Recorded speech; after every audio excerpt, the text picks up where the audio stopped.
Hey guys, what is up? We're here for the Smackdown Watch Party, the best duo on YouTube. Me and Nick.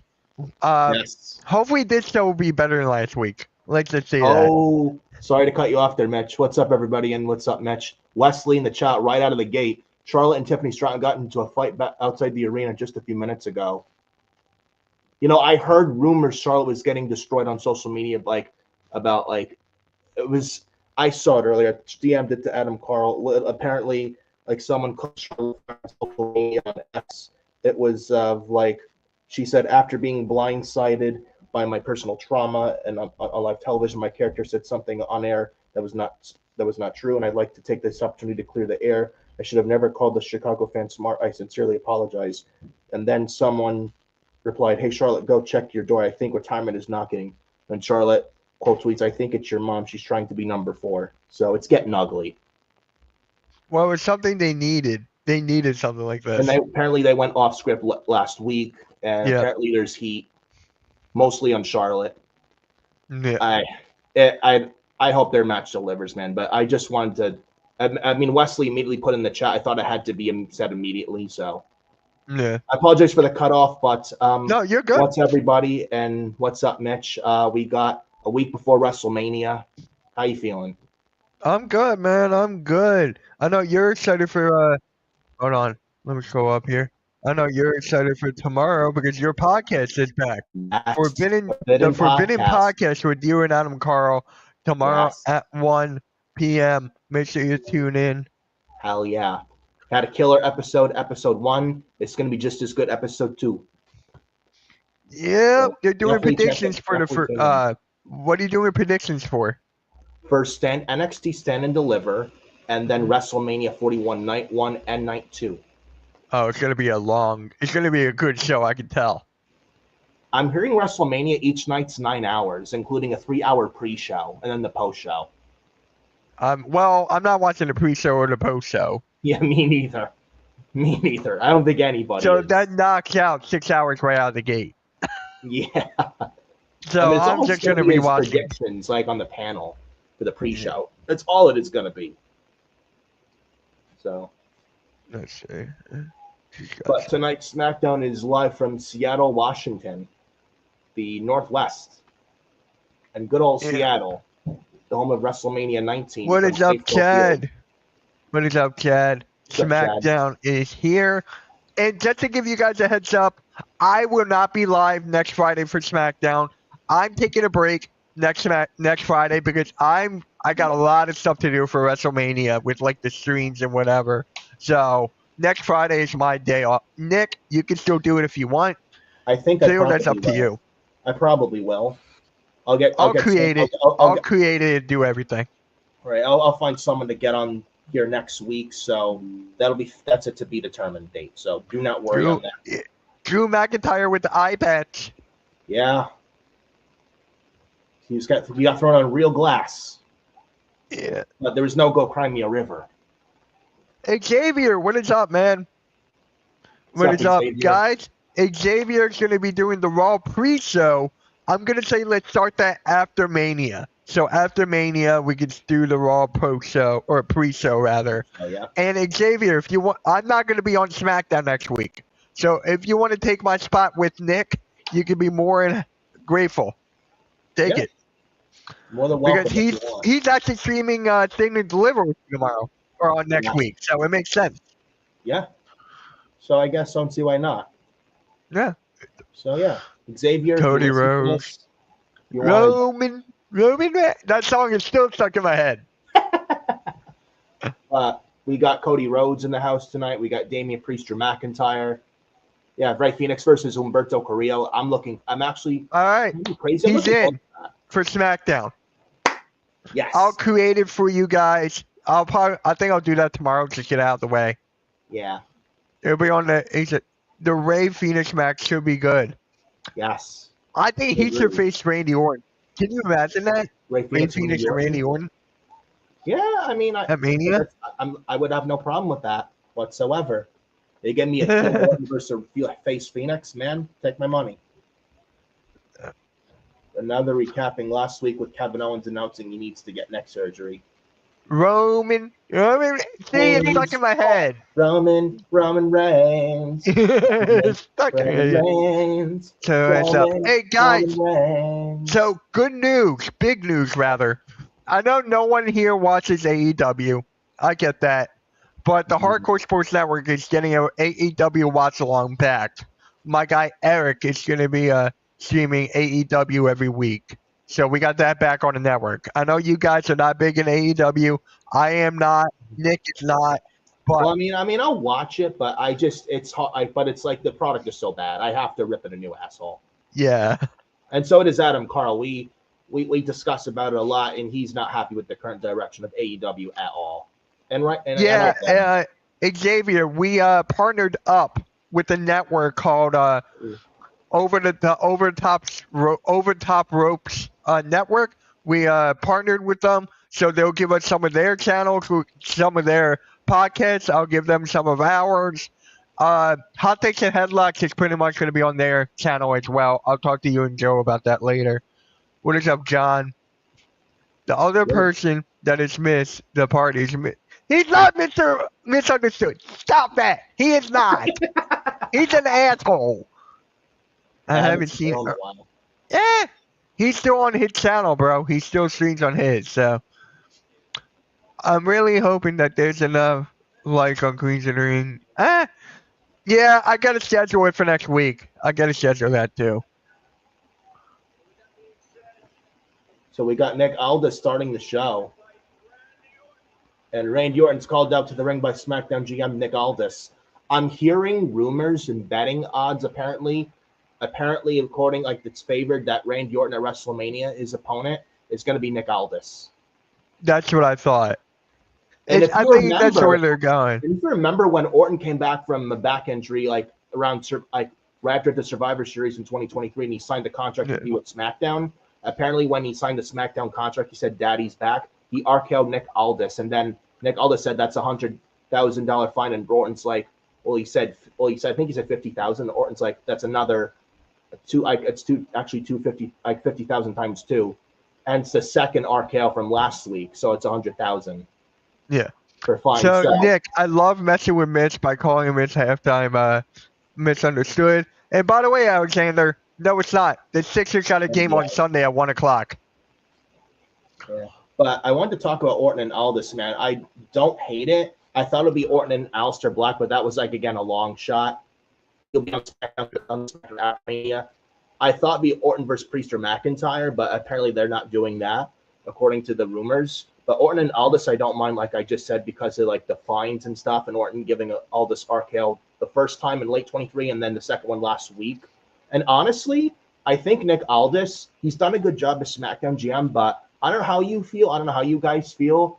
I mean, Nick Aldis was a good wrestler in NWA and in TNA, right, as Magnus. Yeah. I think it's probably time, and he's done a good job as SmackDown GM, but do you feel it's now time to have him get out of that role and transition from that GM role to a full-time in-ring performer on SmackDown? He did say that Randy Orton was on the top of his list for him to return to the ring with. And Nick Aldis is a very good wrestler and a very good promo. I think he'd add a lot to SmackDown. So if this is like not a one and done, if he's actually going to be full-time on SmackDown as a wrestler, I'm okay with it. And if you're looking for a good heel, look no further than Nick Aldis. So let me ask you this, right? I just wonder who's going to take if Nick Aldis is leaving the SmackDown GM role, who replaces him? I have a couple ideas. I got a hot take for that. Who? You know who left AEW? Paige. She was a good SmackDown GM in 2018, and SmackDown was decent in 2018 when she was GM, and she did a very good job. Then I remember they took away GMs at the end of 2018, and Paige was doing a good job. That's when they got rid of Vince, and the McMahons got rid of the GMs and all that crap when Vince wouldn't blame himself and just, yeah. But I thought Paige should have never left the role in the first place, and she did a very good job. And honestly, I don't think Paige is needed in the ring anymore as a wrestler. I think her value is more needed in like a GM role. Yeah. And she clearly is injury prone. And I think Paige back as a SmackDown GM, I think would be great. Either Paige or Gail Kim, who's no longer in TNA, she'd be another good choice. Or so they're bringing up the fine right now. Yeah, or I'm thinking a third choice, if not Paige or Gail Kim. Listen to this. William Regal. William Regal, he's been a Raw GM. He's been an NXT GM. I forgot he's in the GM league. I forgot he's in WWE, yeah. William Regal, yeah. He's and his son's there, Charlie Dempsey, in NXT with the No Quarter Catch crew. Yeah, so if it's not Paige or Gail Kim, I'd love to see William Regal get a chance as a SmackDown general manager. I think he'd kill it like he did with Raw and then with NXT under Black and Gold. Oh, that was really good times. Umenga. When William Regal was, remember when William Regal was Raw GM and he pronounced Umaga as Umenga? Yeah. That was funny. Or Wesley, yeah, that's another good idea. Paul Heyman is SmackDown GM. I would not mind that at all either. I really wouldn't. So that's another good choice. Wouldn't it be funny, because I know Paul Heyman was the executive director of Raw and Vince used Heyman as a scapegoat.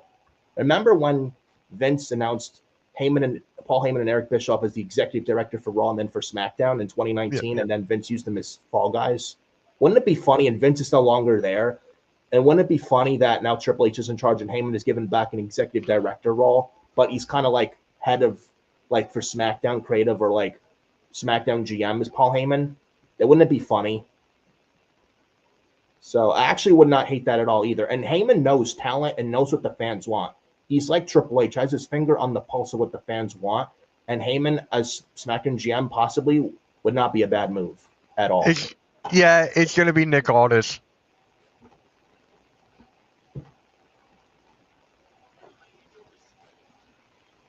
So yeah, it's Nick Aldis.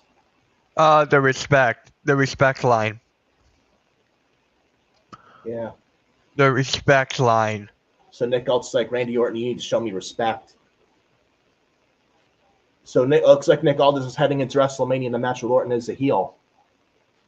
Yeah. So it makes me, again, do they take Nick Aldis out of this role into a full-time wrestler, or is this just a one-time only? It's a one-off. I hope not. Oh, he brought up Mickey James. Oh, yes. Well, here comes the Solo Sikoa and Tama Tonga. Wesley says in the chat, Heyman has been SmackDown GM before, if I remember correctly. Heyman quit being the GM when he got drafted to Raw. Yes, in 2004, I remember that. He was like SmackDown GM in late 03, and he didn't do a bad job. And then he was drafted to Raw in the 04 draft, and that's when he quit. Yeah, I remember. Are we going to get Randy versus Solo now? No, there's no way. Or does Nick Aldis make Randy run the gauntlet? Like a 3-man gauntlet. So what? It'll be Solo, Tonga, and then a mystery guy, but it's Nick Aldis. Yeah. Do we go that route? If it's that, I'm fine with it.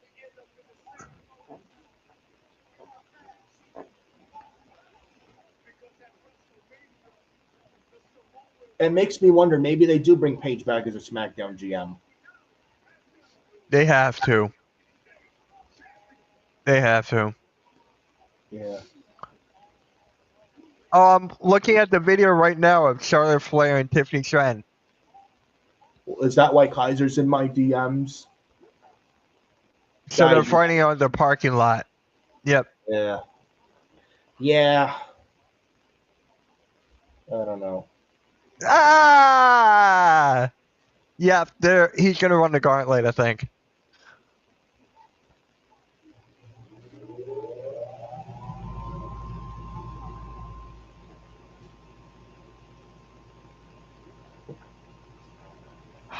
How are you feeling, Nick, by the way? Health-wise, I'm feeling okay. Yeah. About to take probably pain meds soon, but I'm feeling okay. Foot's elevated, no weight bearing. I have water with me. I'm okay. But I mean, I'll be honest. I feel pain here and there, but I mean, yeah, it could be much worse. Like a pain level's like a 4.5. But I'm doing the best I can to hang in there. It's going to be a while before I'm no weight bearing for 3 months, so it's going to be a while. So, Alexander says, nah, it's going to be Orton versus Aldis. We'll see.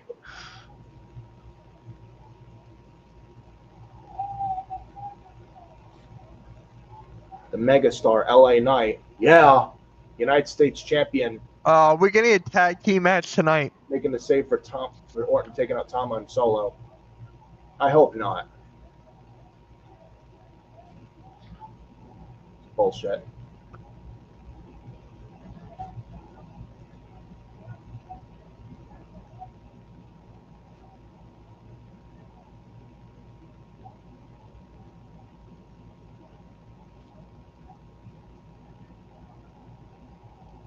When Orton and Knight standing tall.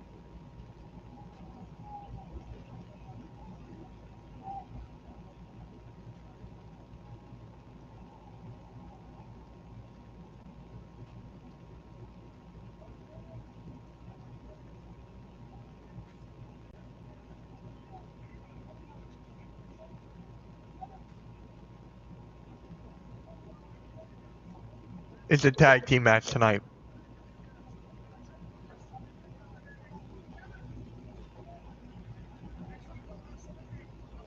I'm getting tired of this.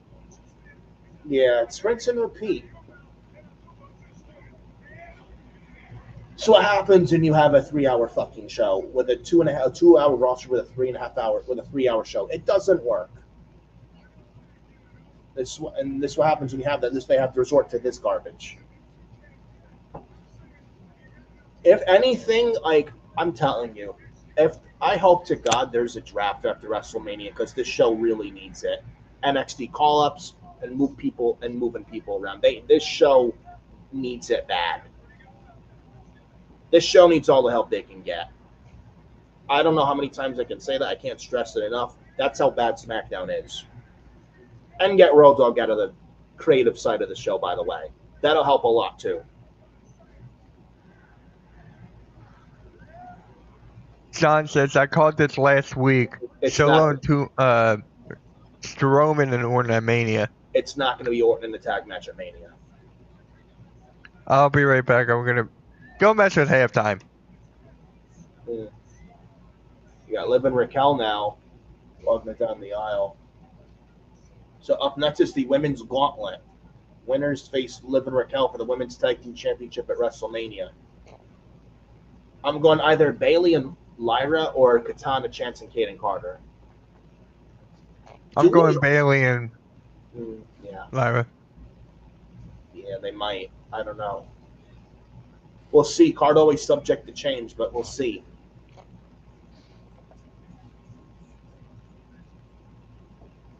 But SmackDown tonight in Seattle.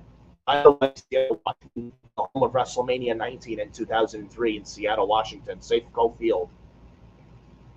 You had The Rock for Stone Cold Part 3 when you had Hollywood Rock.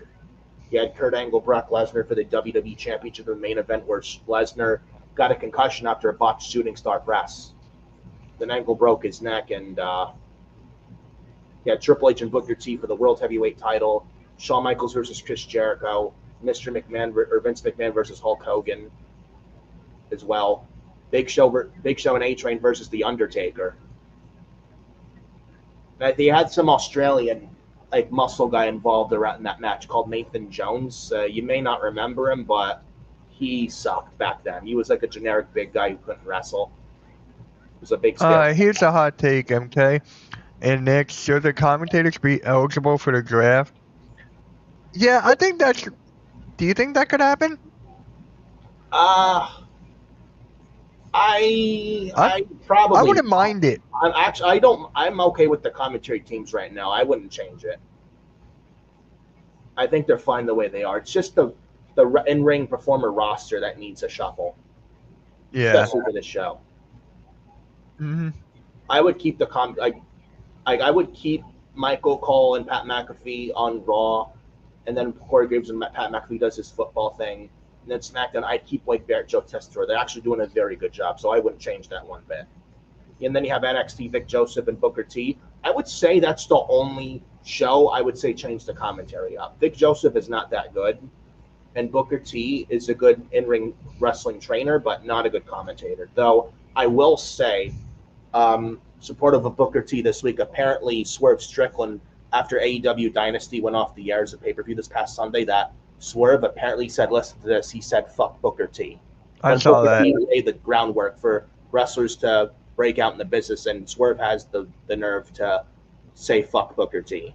And then Is it apparently, me? Hold on. Hold on. Is it me or is MJF with the Hurt Syndicate now? yeah, which is stupid. It's dumb.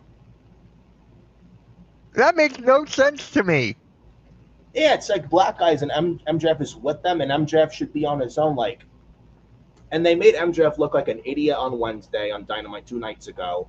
The whole like MJF, he deserves so much better, and they're fucking him up big time. I just like when I'm telling you right now, when MJF's AEW contract runs right out, I'm telling you now, he's going straight to WWE, and he's going to main event WrestleMania and become the WWE champion. And I want to see the AEW sickos say that, oh, MJF turned his back on AEW. No, AEW turned their backs on MJF. Plain and simple. I actually want to tell you, this guy's name that's gonna be doing the AEW for us. He said he knows you. Really? Eric Brennan. I like to meet him. Yeah. Eric Brennan, you know him? I think. No, I like. I'll show you a picture of him. Oh, great! That's a great. Hold on, got something like cheek here. But yeah, he said he knows you, so I'll show you. Interesting. Okay. Oh my god. Hold on. I just fucking noticed. Nobody fucking told me.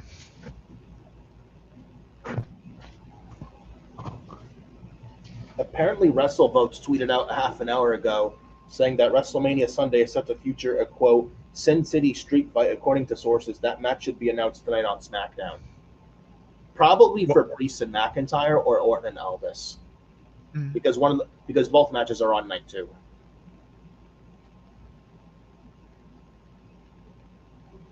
Yeah, I didn't watch that.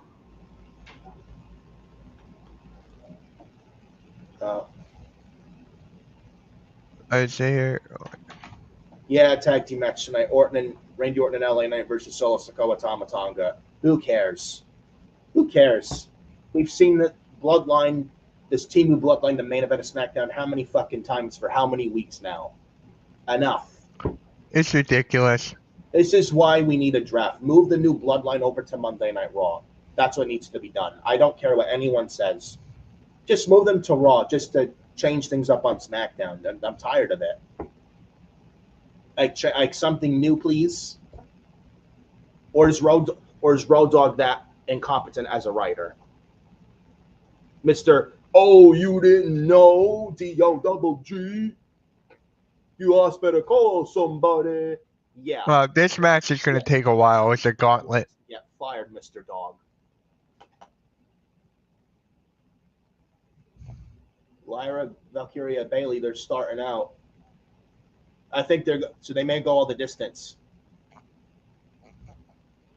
It's kind of interesting too, because they actually were after their match on Monday. Yes, Bailey teased a heel turn. That's why I'm saying, do Bailey and Lyra even still win this match, or do we do Bailey and Lyra at Mania, or do we get Bailey turning on Lyra on the Raw after Mania, and they do Lyra versus Bailey for the women's IC title at Backlash? Makes me wonder.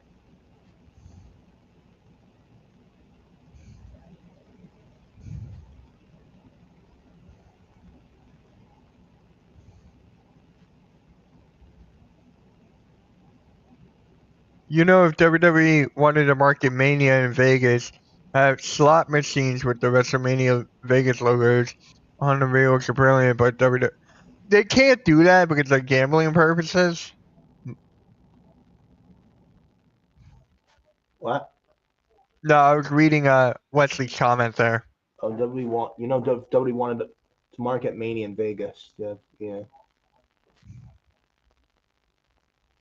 So Pure Fusion Insomnia Collective, starting out with Lyra and Bailey. Yeah, Zoe and Shayna, they're losing. Goodbye.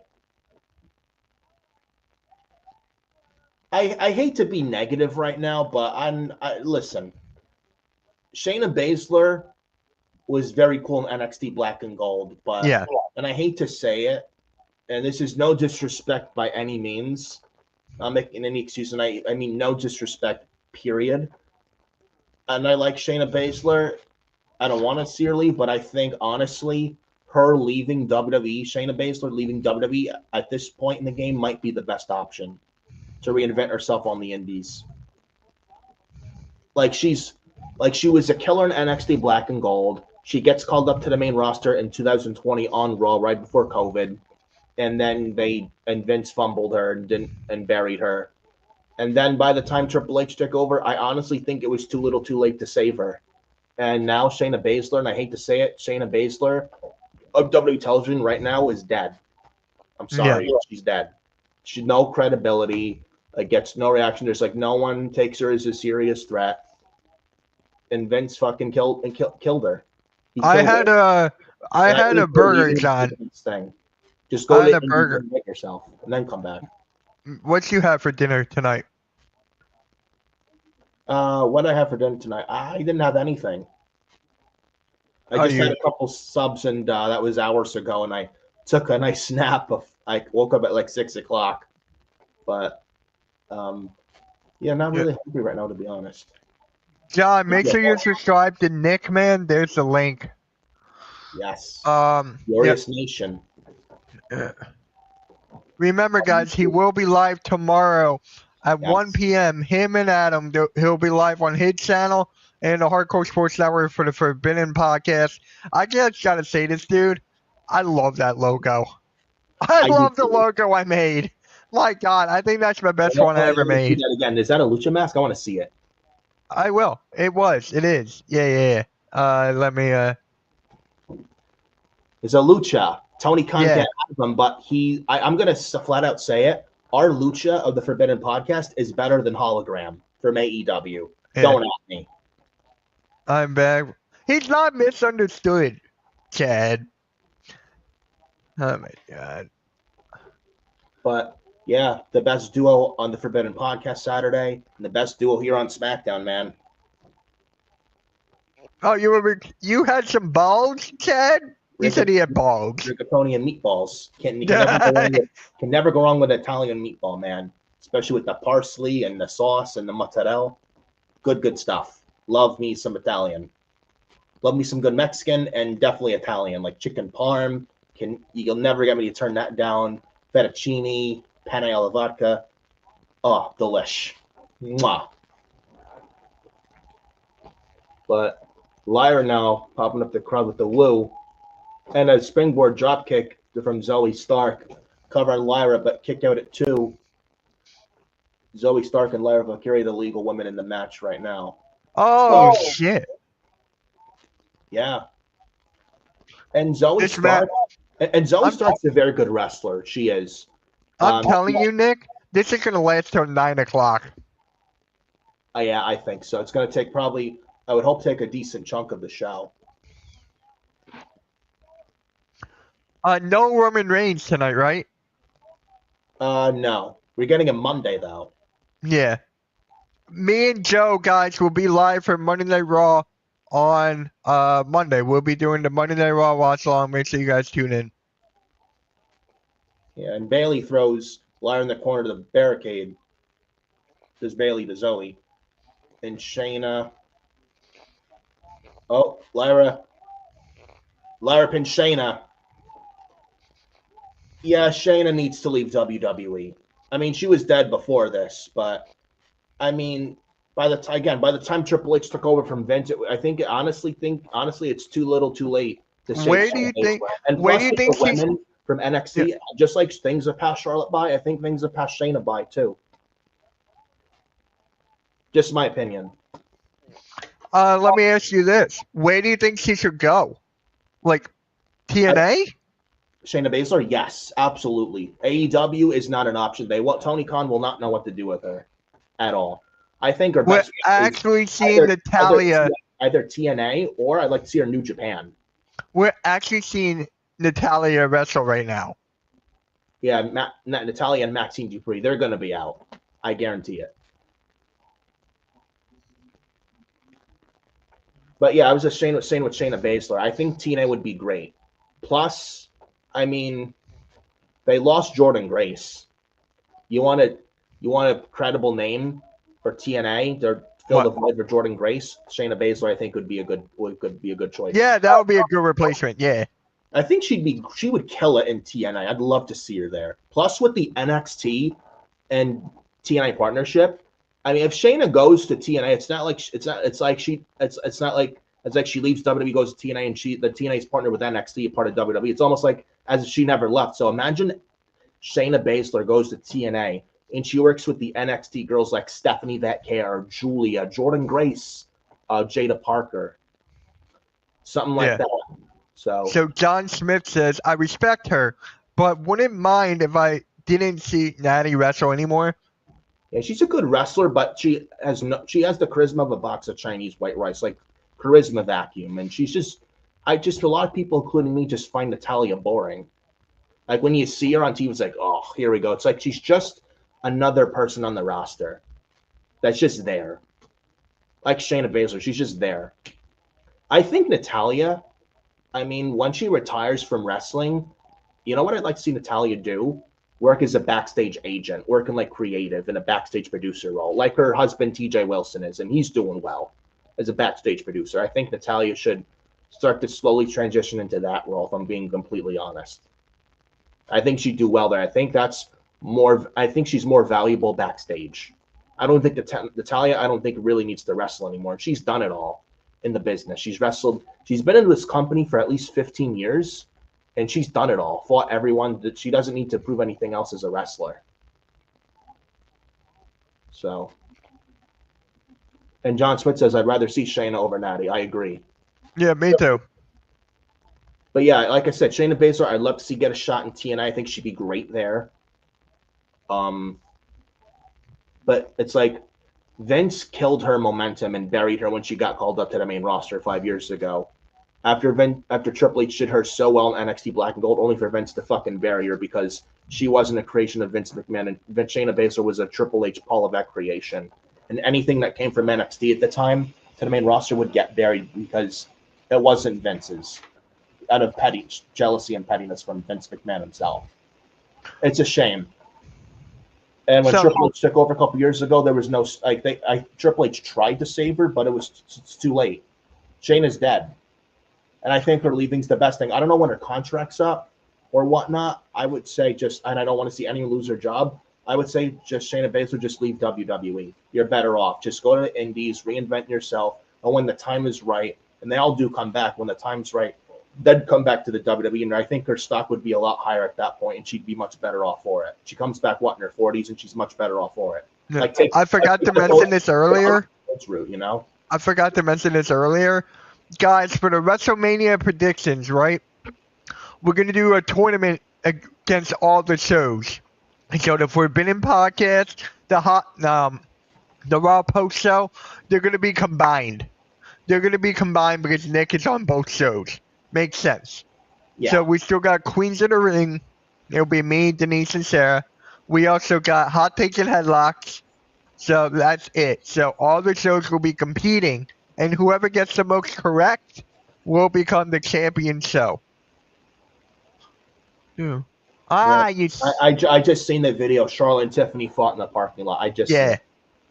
Yep. Yeah, apparently fighting in a red car and yeah. Yep.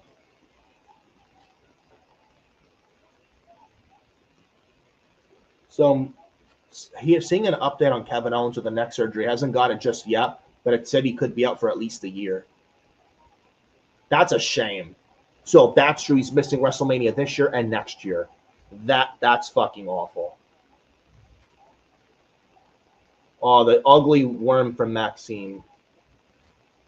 Oh.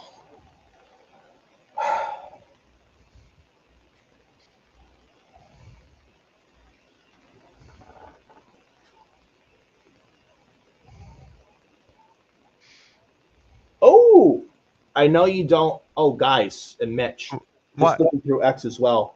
I know you guys may not watch WWE Speed. So Ruka. I saw that. So Ruka from NXT just beat Candice LeRae to become the new Speed Women's Champion. So Ruka from NXT is a new Speed Champion. I know that Speed title means nothing, and it doesn't mean jack, but I mean, I am happy for Sol Ruka, and she's very good.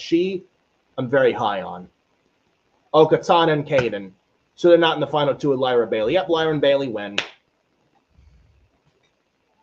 So there you go. Natalia and Maxine Dupree have been eliminated. Yep. We're down to Bailey and Lyra. Is there going to be we're down to the... There's going to be a battle royal for the women, right? I don't think so, no. Oh.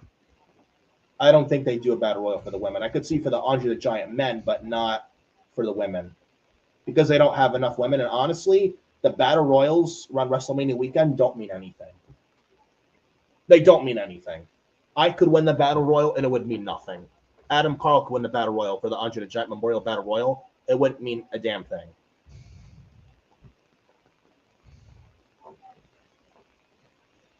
I mean, look at Cesaro. Did nothing for him. Big Show won it in 2015. Remember that? Did nothing. Jey Uso won it.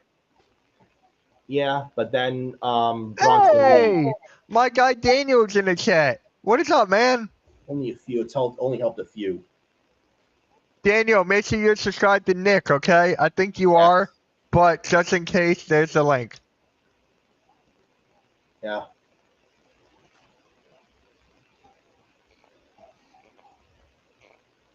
Why is it?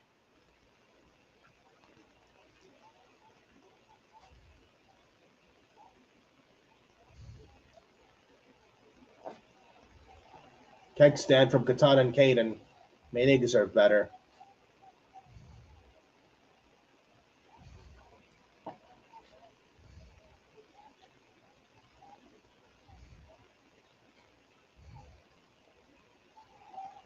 Oh. Katana and Lyra in the ring.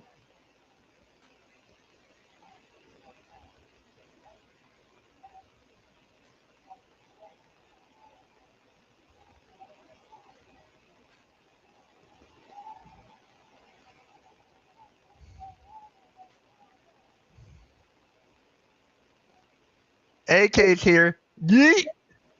Yeet. What is up, man? Meechin and B-Fab. Very predictable.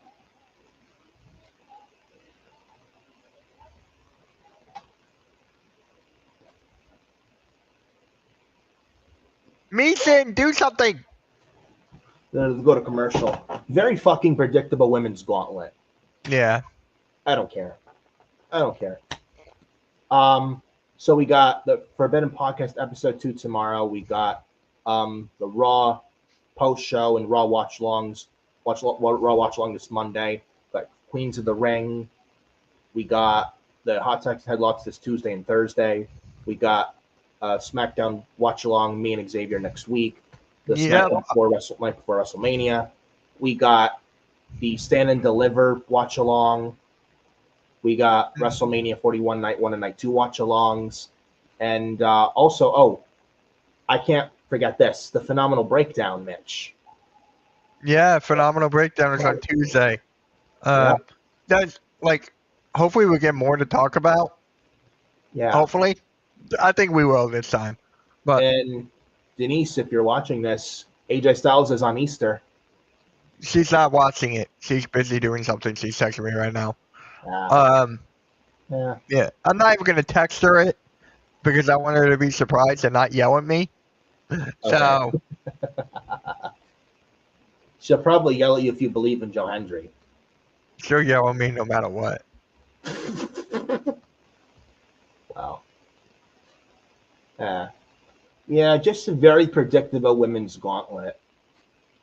And this is not even it's like there's a good predictable, there's a bad predictable. This is not a good predictable. And Liv and Raquel are going to beat Lyra and Bailey at WrestleMania anyway. I would say, though, the one thing I will say coming out of this, getting Lyra and Bailey versus Liv and Raquel at WrestleMania for the women's tag titles and Liv and Raquel are retaining, I hope this leads to a Bayley heel turn, the Raw after Mania, and Bayley attacks Lyra. And we get Bayley. This is what we get a heel Bayley and a face Lyra at Backlash for the women's IC title. So it's actually damn, I forgot what I was gonna say. Fuck. It will come back. But yeah, I would hope this leads to that. Again, honestly, we said it last week. There's anyone, I mean, Bayley as a face for several months has been very underwhelming. I think she could definitely use a heel turn as Bayley. And I would turn Bayley heel. And I think she would work better as a heel. I don't hate her as a face, but I think the way she's been going as a face lately, I think she needs to go back heel again to freshen her character up. Because right now she's really just she's not doing much of anything right now. And I think a heel turn would be the best thing for Bayley. And Bayley was a very good heel when she turned heel. When she was heel from 2019 to 2024. She was a very good heel. Remember that Smackdown promo? That night that she destroyed the Bayley buddies, the inflatable Bayley buddies with the sharp thing? Yeah. Then Bayley yelled, "Hey, bitches, screw all of you," and she got loud boos. Remember that when she beat Charlotte? Yes. The second SmackDown on Fox. That was a really good post-match promo. And Bayley with the ding-dong hello, like her and Sasha Banks with the role models in 2020 when they carried Raw and SmackDown. Like, you had the pandemic era, Raw and SmackDown in 2020. You had, like, the PC, the Performance Center era with the Thunderdome. I would say outside of Drew McIntyre, Bayley and Sasha carried both Raw and SmackDown throughout the pandemic. Oh my God, yes. For as far as the ladies, when Sasha was Raw Women's Champion, Bayley was SmackDown Women's Champion, and Sasha and Bayley were both Women's Tag Team Champions. Then they went down to NXT feud a little bit with Io Sky when she was Io Shirai, then Asuka. Oh my God! It was great. You want to hear something that's funny? Hold on. It was Donkey Kong versus Brock Lesnar in WWE 2K. Wow, that's something though. Who do you think will win that? I got Donkey Kong. I say Brock. Over Donkey Kong? He could hit an F5 on. He could hit an F5 on Donkey Kong. Donkey Kong can hit him with barrels. It's Donkey Kong versus the Beast Incarnate. Donkey Kong can hit him with barrels and bananas. I'd say Lesnar could take him to Suplex City. Well, he could take him to the jungle. Well, he'll take Suplex City to the jungle. You can have a city not where Brock Lesnar is now. He's not going anywhere. Yeah, he's not coming back. I know he's not. I made the joke that during the triple threat match that Brock comes out and Paul Heyman leaves with Brock. Yeah, that's not gonna happen. I know it's a joke, but that would be funny. It would. B-Fab and Bayley are the final, or the legal people who live in the ring. Yeah, Bayley, Rose Plant, it's over. We're down to Bayley and Lyra versus Piper and Alba. We all know who's winning that. It's not going to be Piper and Alba, sadly.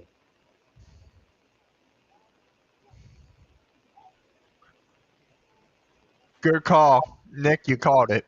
Yep. Got Alba Fire and Piper living the secret harvest with Chelsea Green. Chelsea and Piper? Why? It's a final. There we go. I was going to say.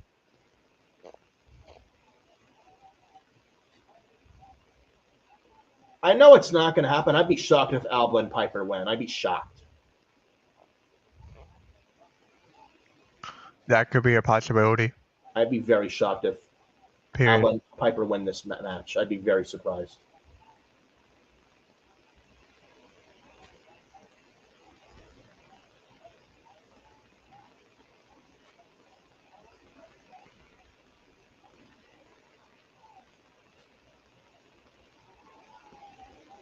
My God. Alba whipping Bayley right into the barricade. Man, guys, who's ever seen the video on my main channel is doing very well. Thank you guys so much. My favorite video I've ever done. Yeah. But guys, I want to say another thing. Go for it. I don't know how to put it, but what's up? Mitch, I think you may have heard of this guy. Apparently, something really sad happened in like early this week. Kevin Castle apparently passed away at 51 this past Monday. Wait. Remember the Don Tony Kevin Castle show? Yes. The OG of yeah, Sarah podcasting. told me that. Kevin Yeah, Castle was Sarah an told me that. OG of the podcasting. Like, great human being. I've interacted with him a bunch of times on. Isn't he like? Wasn't he like 51? Yeah, he was. Damn. Yeah, Sarah told me that. I remember following him on X, like 2021. We interacted, had a good conversation back and forth on X, and he followed me. We followed each other. Really nice guy. And I've watched his shows in the past. Really good stuff. They had a great chemistry. Like they knew like Kevin Castle knew his shit on wrestling. He was a big lover of cats. He knew his music. He was a great soul, great man, a great human being. And he did business podcasting with Don Tony for 20 plus years. Yes. The OG of podcasting, one of them is Kevin Castle. Not one bad thing said about him. And he went way too soon, and unfortunately he's no longer with us. And my thoughts and prayers and condolences go out to Kevin Castle and to his family and his friends and those who were touched by Kevin Castle. Very, very sad. So I just want to throw that out there. So my heart goes out to all those affected by this loss and everyone who Kevin Castle touched and his friends and family. And very tragic loss. Yeah. There'll never be another, and I'm going to miss him. We all are. So I just want to throw that out there. I saw Monday night. It was right after the Raw post show with me and Pyro Monday. And I see Exum, see his picture of Kevin Castle. I'm like, what? Like, he passed, like, what? It's like, what? And I like, look, it's like, what happened? And I hear the news, and I was speechless, left speechless, and like, tragic, like just sad loss. Mm-hmm. He interacted with Adam Carl, and he was really good to Adam Carl as well. Rest in power, rest in peace, Kevin Castle.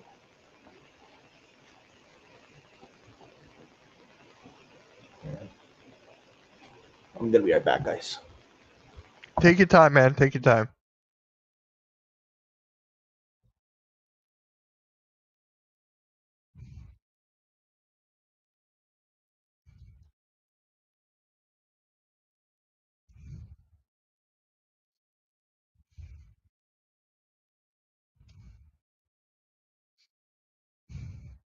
Oh, I'm so forgetting.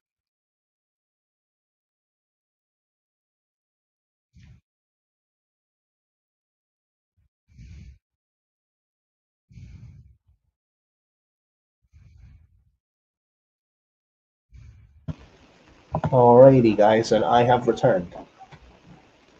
So, yeah.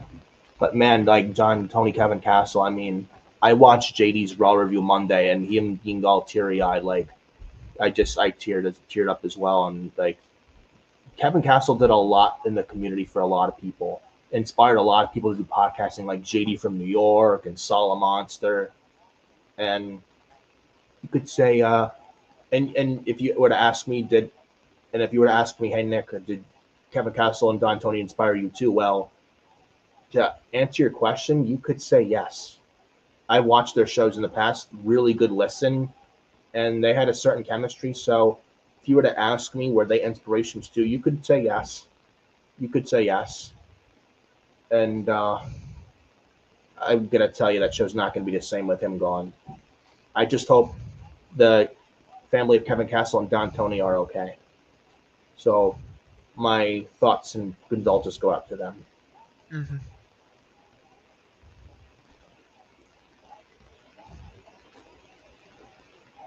And a double DDT counter from Bailey into both Alba Fire and Piper Niven. And Bailey's trying to make a tag to Lyra Valkyria.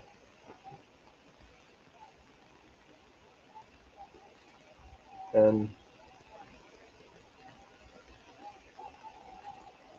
Bailey with an insecurity on Piper. Tag into Lyra Valkyria, Women's Intercontinental Champion.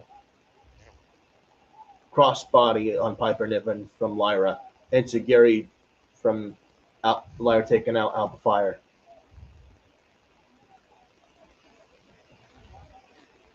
I will say Lyra Valkyria is not bad on SmackDown. I would say move her to SmackDown if there's a draft after Mania this year. I think a move to SmackDown could be needed for Lyra. I think that would freshen things up.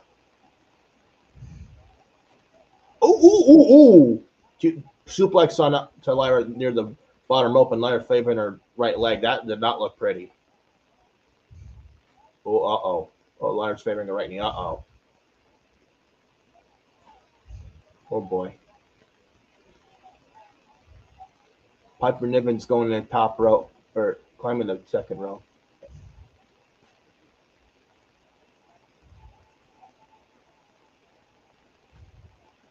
Uh-oh. Lyra trying to powerbomb on Piper. No way. There's no way. She gets it. Wow. And Bailey tagged in Macho Man elbow drop, it looks like. Yep. Bailey favoring her left arm. Here we go. Oh, kick out at 1? Piper kicked out at 1? Yeah. Wow.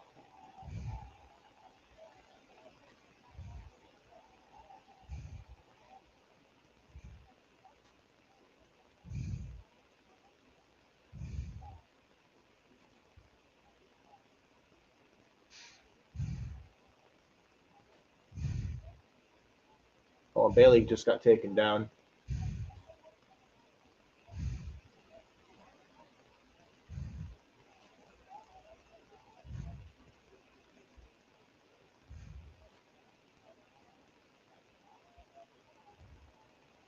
Hit it.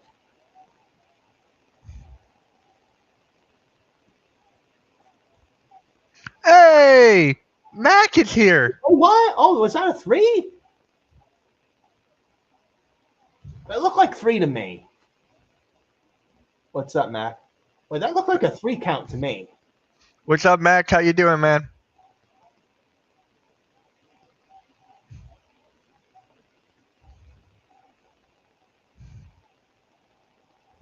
Let's look at this.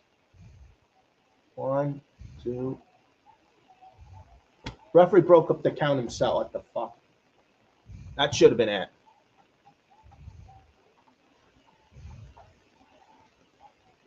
Here we go.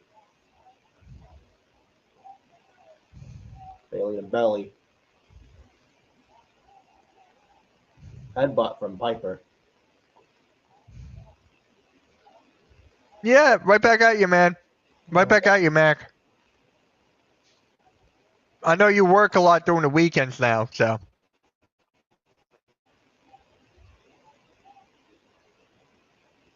That was a little clunky.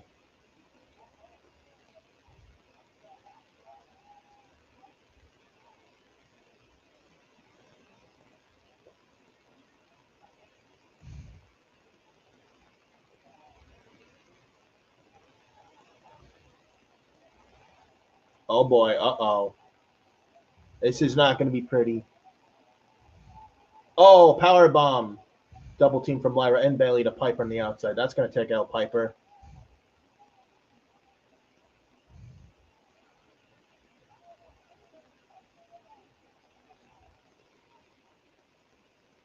Thank God.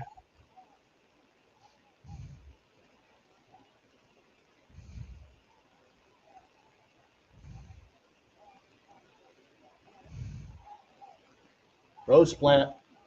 And the diving leg drop. Nothing but net from Lyra, the peripatia.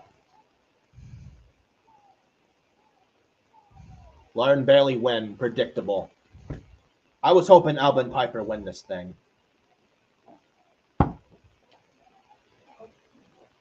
Is it just me? They need to get Piper and Alba away from Chelsea Green. With this Karen gimmick and Chelsea Green as Women's U.S. Champion is just not working out. And Chelsea Green with the Karen gimmick, it's just, I feel like it's dragging Piper and Alba down. I feel.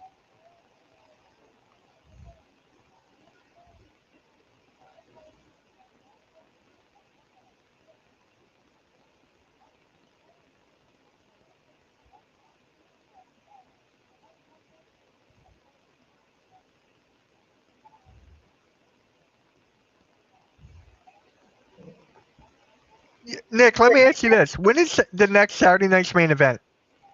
It is May 25th. Oh, so it's Memorial what Day is it? weekend. Memorial? Yeah. Actually, no, May 24th. Sorry. So it is Memorial Day weekend. No, wait, no, it's not. Memorial Day weekend's the next week. Yeah, the weekend of May 24th. Yeah. Yeah, that one. Apparently, the same weekend as AEW Double or Nothing. And NXT Battleground is going to be the same day as AEW Double or Nothing this May. And actually, the May 24th Saturday night's main event this May is going to be in Tampa, Florida. Apparently, the SmackDown night before it's going to be in Tampa, Amalie Arena. Same thing. They're going to be in Tampa for May 24th Saturday night's main event. NXT Battleground May 25th Sunday is going to be in Tampa. Then Raw in Tampa Monday, May 26th. I'm watching that fight with Tiffany and Charlotte. About time something like that happened. I don't know. I hope their match delivers at Mania. So I'm gonna be honest with you. Yeah, me too.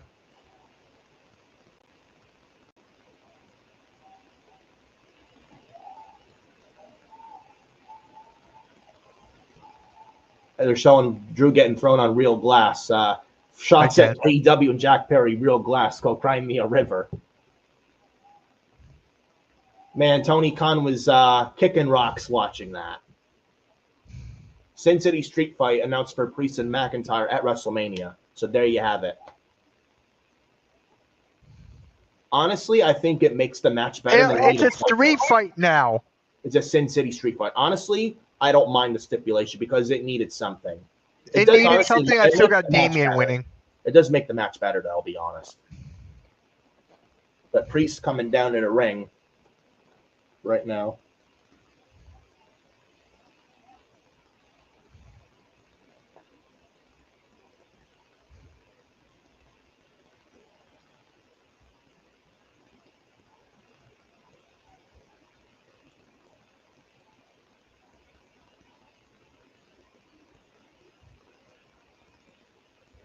I will say, though, predictable women's gauntlet, but I'm not going to lie, Bayley and Lyra versus Alba and Piper and the final two women, they actually didn't do, they were very good. Yeah. They got it just as awesome chance. I mean, I think it was the final two ladies when it got down to the final two, the things really picked up, and I really enjoyed that, actually.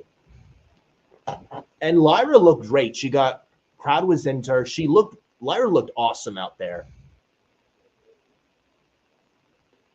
And I think hopefully this is the start of Bayley's heel turn. It could be something. I think Liv and Raquel retain. I would say Bayley eats the pinfall. She blames the loss on Lyra. Then you get Bayley turning heel again on Lyra on the Raw after Mania. I think that's where they go. You do Bayley and Lyra for the women's IC title at Backlash. And I would actually give Bayley the women's IC title at Backlash. I would.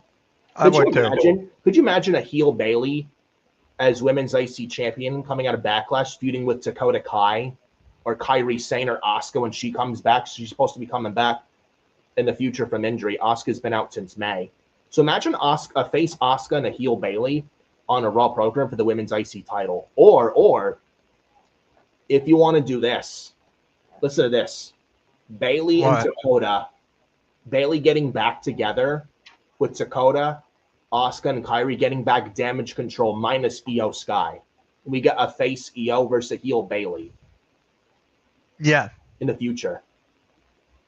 Or maybe they do title for title, Bayley and Io for the women's IC title and world title, and they do it again a year later, like from WrestleMania 40, but this time a year later the roles reversed, where at WrestleMania 40, Io Sky was the heel and Bayley was the babyface. Now Bayley's the heel and Io Sky's the face.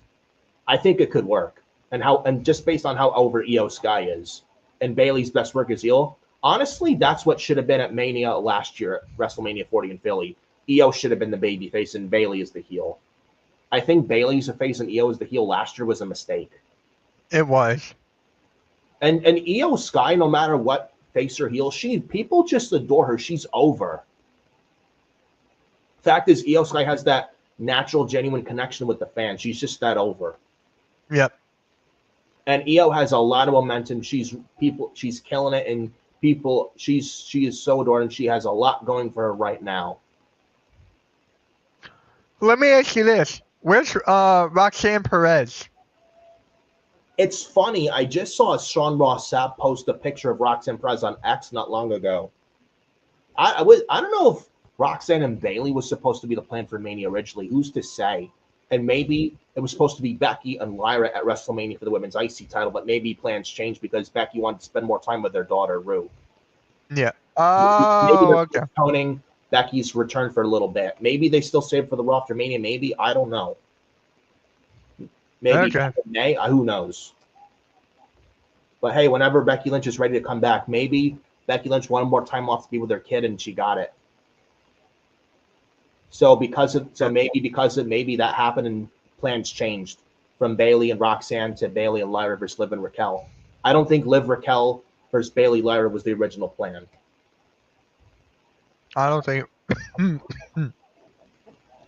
He won't convince me otherwise. I wouldn't. If Meltzer says, "Oh, that was the plan all along," I don't believe that for one bit. Mac Giants fan, I'm doing all right. You may have heard I had left foot surgery over a week ago, but I'm doing okay. Pain here and there, but I'm all right. But I appreciate you asking and checking in. Just want to throw that out there. They're showing WrestleMania 18, 2002, Hollywood Hogan versus The Rock, Icon versus Icon. I remember this, man. This was great. That was Hogan turning face again at WrestleMania 18. The same in Skydome in Toronto, the home of WrestleMania 6, where Hogan fought the Ultimate Warrior, title for the WWF and Intercontinental titles.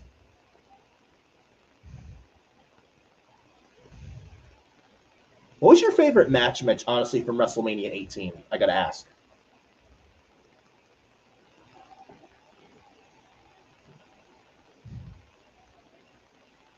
I don't want to go to obvious answer, so I don't know. I mean, you had Rock and Hogan, obviously. You had Triple H and Chris Jericho for the undisputed WWE Championship. The Triple H winning the championship. You had Scott Hall versus Stone Cold. You had Ric Flair versus The Undertaker, no holds barred.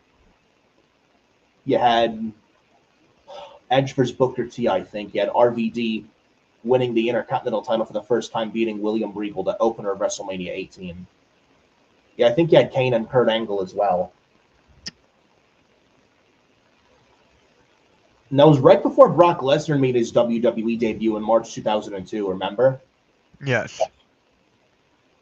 I heard a story that Lesnar with Heyman was not like Steve Austin was not supposed to face Scott Hall originally at WrestleMania 18. It was supposed to be Stone Cold versus Chris Benoit because he had the neck injury in 01 and he wasn't cleared yet in time for WrestleMania 18, so they went with Scott Hall instead.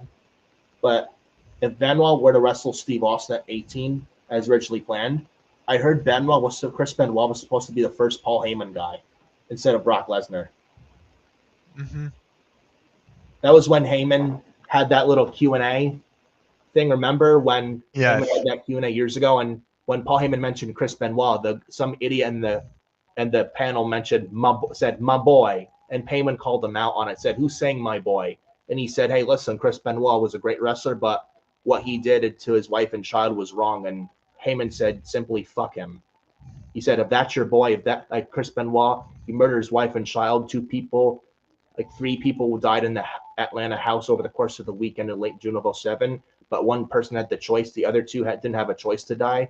And Heyman said, "If that's your boy, fuck you." And he got a round of applause, and I clapped included. And Heyman called the idiot right out. Chris Benoit, great wrestler. I'll always go back and watch a Chris Benoit match, but as a person, he was an evil, evil devil with him killing Nancy and Daniel. It's unforgivable for what he did. And there's a reason he'll never go in the Hall of Fame because of what he did. Yeah. He was a great wrestler, but as a person, he was not good. He was not a good person.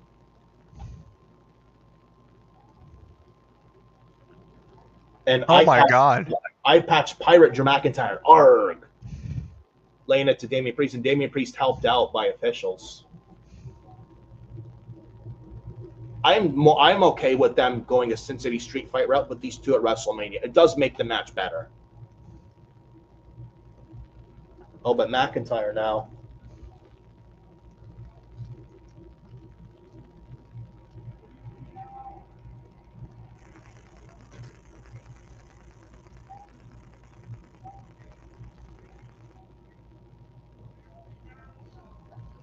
Are you? He's still taking shots at CM Punk. Yeah. I mean, he's Punk's biggest fan. He's CM Punk's biggest fan is Mr. McIntyre.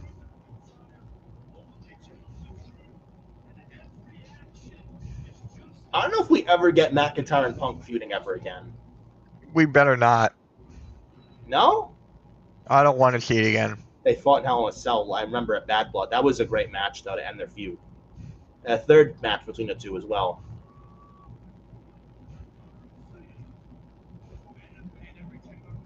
Heel McIntyre. McIntyre, I think, is great. Drew is awesome. Yeah.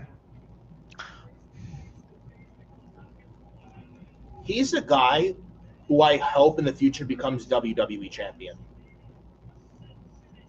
And finally win a title in front of fans in a stadium, but not hold it for like just 5 minutes. Have a legit reign. And he deserves it. The work he's been putting in, and you reward the man for his hard work. I hope he gets it because he's been like I think he's really good at what he does, and he deserves a title reign. I think he's due for one with the work he's put in. And he had a very good rivalry with CM Punk last year. Yeah.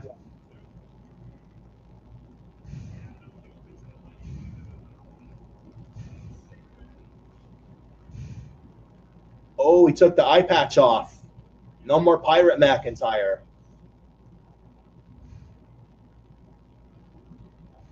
Yeah.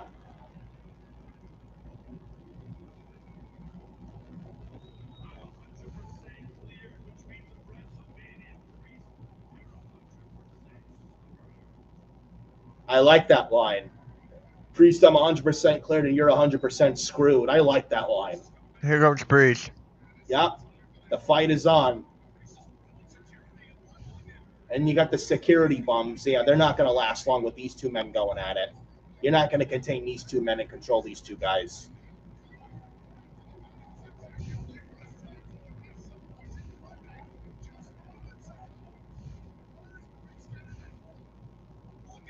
Close went over the top rope onto McIntyre.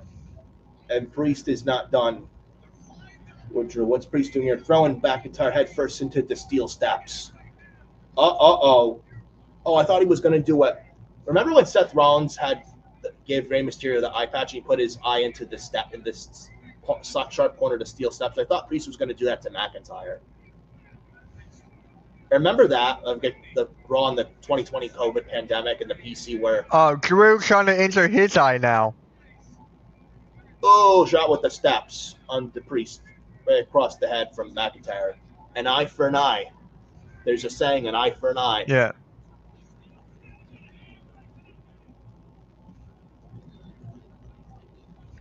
And officials trying to reason with Drew. Yeah, like that's gonna work. Priest is. Oh, is Damien? Oh, I saw blood on McIntyre's hand. Is Priest bleeding? Oh my God! They're cutting it out. Oh, holy shit, Chance! Oh shit! Oh, future shock on the steps. Future shock DDT on the steel steps.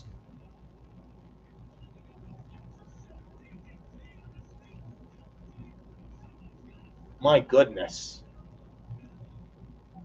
Is he bleeding? Oh, look at Priest's eye, dude. Look at Damian Priest's eyes. Is he? Look at the dude. Look at Priest's eyes, his eyeballs. Look at it. Look at it. Oh, wow. I see his eyes is rolling. What is with Drew and jewelry? He's got a necklace like a cross in his hand. I think they took off of Damian Priest, I'm assuming. Like some kind of cross necklace. Is that how Priest got a little bit busted open? Because I saw blood on McIntyre's one of his hands. And DIY and Pretty Deadly shown backstage. I don't think DIY makes the WrestleMania card this year. Honestly, I think they break up DIY at SmackDown after WrestleMania. Honestly, I think it's the best move because they could use some mid-card and main event guys on the show. And I think DIY, like I think it's the DIY tag team's kind of run its course. I think Champ and Gargano are more valuable now on their own than as a tag team. And Champ, and you're talking about a good heel the show could use, look at Tommaso Ciampa. A great babyface the show could use, look at Johnny Gargano. I would say Ciampa turns on Johnny on the SmackDown after WrestleMania. I think that's the best route they could do.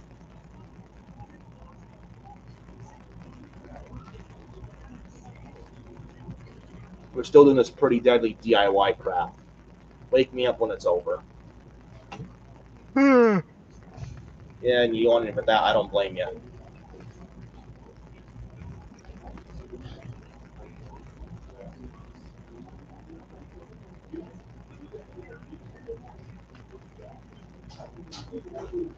No.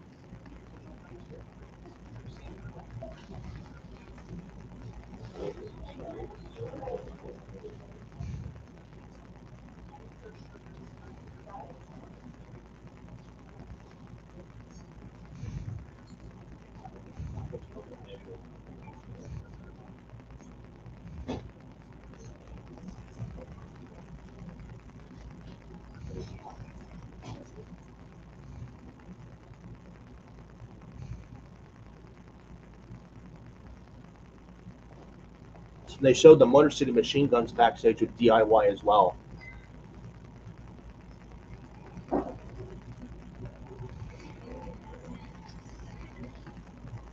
They're showing highlights of Rey Fenix's WWE debut last week versus Nathan Frazier, which I thought was a banger match. And tonight, Rey Fenix in action next on SmackDown against Legado del Fantasma's Humberto Carrillo. This should be good.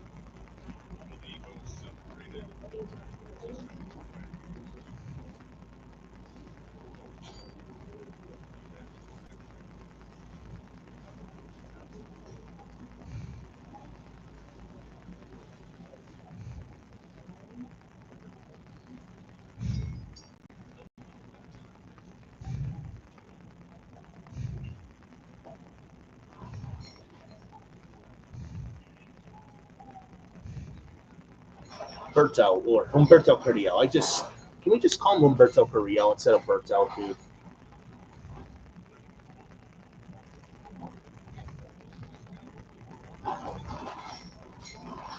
Oh.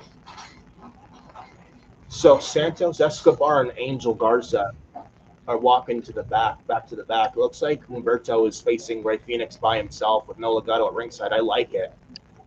I like it a lot. About time. All right, I'll be right back. All right. So this should be a good one.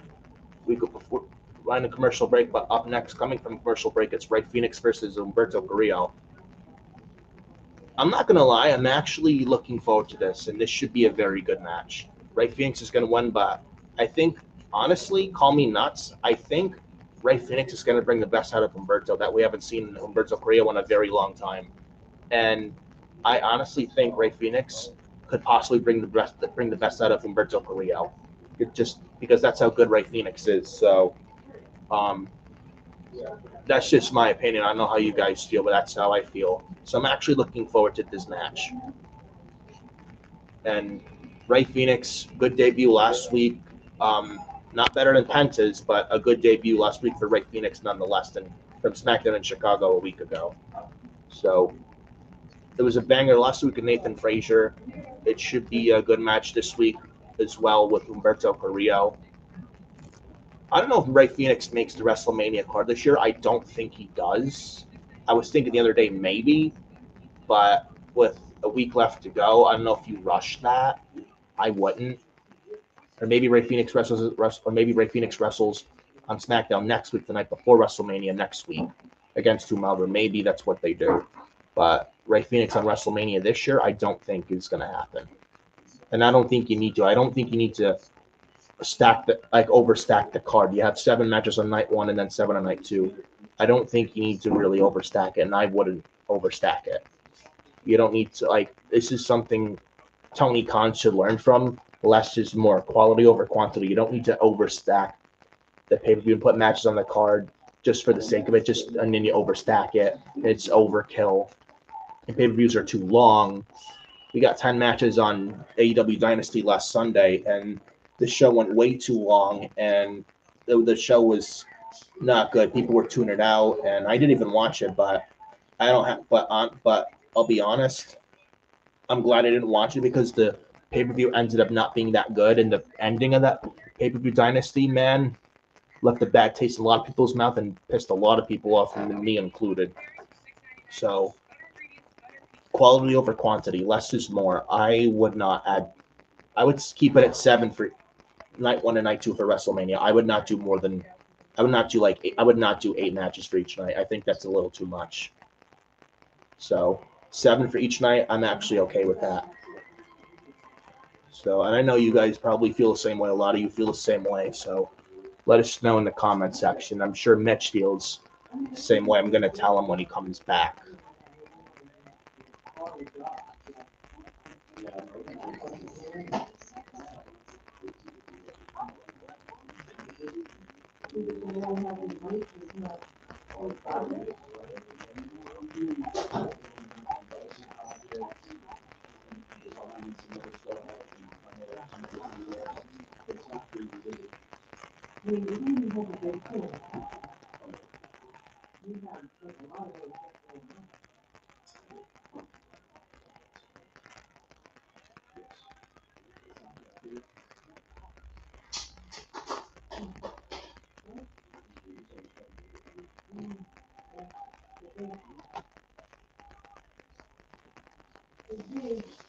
And they're showing highlights from King of the Ring 1997 as well. Where Triple H won the 1997 King of the Ring.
Clarence Dumb and Goo in the chat says hi. What's up, Clarence?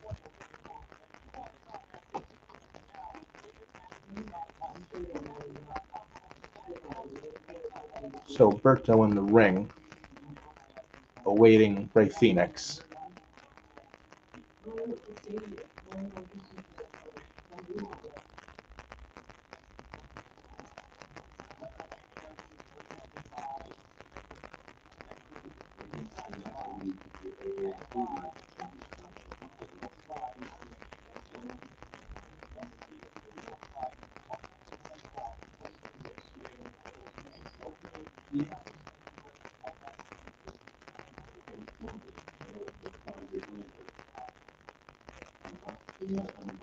Now comes Rey Fenix.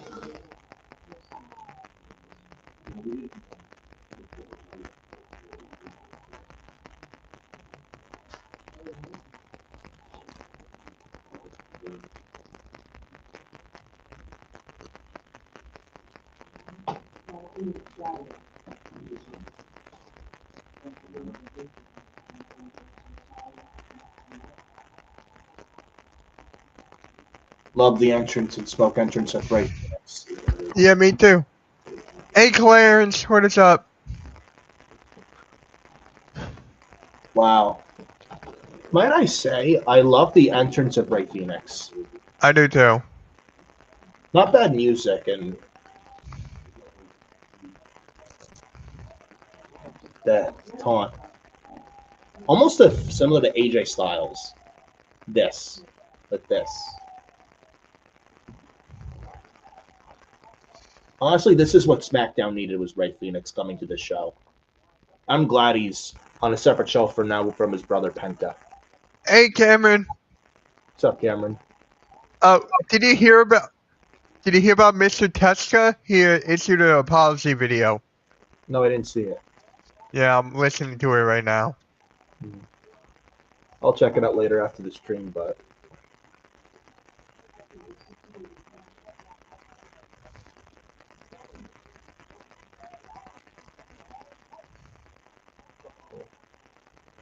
oh, I thought Rey Fenix was gonna hurt himself with that entrance, man. I don't know, man. I don't know about you. At some point, I would change the entrance up so you don't have to kill yourself or get injured. As far as Rey Fenix entrance on the ropes is concerned, I would change that up and not do that, so he doesn't. But now we got Humberto Carrillo versus Rey Fenix now. Humberto putting Rey Fenix in a headlock. Rey Fenix a schoolboy. Nope, kick out at like one. Crucifix, kick out. Kicking him in section for Rey Fenix and some punches. Oh, what a clothesline from Humberto Carrillo, turning Rey Fenix inside out. Knife edge chop from Humberto. Rey Fenix has Irish whip. Western Michigan. I'm not a fan of Western Michigan. Rey Fenix, what's he doing here? Oh, that's nice. Got sliding pin. Rey Fenix. Kicks the knee, the face. Rey Fenix was kick. Oh, an insecurity. Right in the side of the jaw from Humberto. The kick in the corner from Humberto. I gotta tell you, Mitch, I think Humberto, he's not a bad wrestler. He's just underrated. Yeah. I remember watching this guy initially first when he was. I remember when they had 205 Live in the Cruiserweight division. He did well there in 2019 on 205 Live.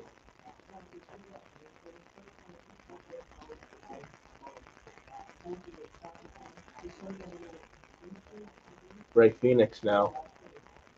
Oh, Rey Fenix landed pretty ugly off the apron, pushed off the top rope from Humberto. Humberto now, tope, corkscrew tope from Humberto. Taken out Rey Fenix. Let me go to picture in picture. Hey, Mitch, let me ask you a question. I'm listening. Are you okay with 7 matches on night 1 and 7 matches on night 2? Do you think they need to add any more to the WrestleMania card for both nights? Yes or no? No. Because I'm looking at this right now. It's actually funny you asked me that. Because I was looking at the start time. It said 7, but then I was thinking some of them are going to be on the pre-show, I feel like. I don't think we have a pre-show matches this year. I think, honestly, just going to be talk of like Mania, like matches happen on the Mania each night. I can't see a pre-show match. I can't. I don't think you need to. So you're telling me 7 matches are going to start at 7 and end at 11? Yes. I mean, that's what it was last year. I think it was. Wasn't it last year? I'm looking it up. They had 7 matches last year, both nights last year as well, and I was there. Yeah, I was there for the first one. Yeah. I was there for both nights, but I think that's 7 matches both nights last year. I think we could probably do the same thing this year. Let's see.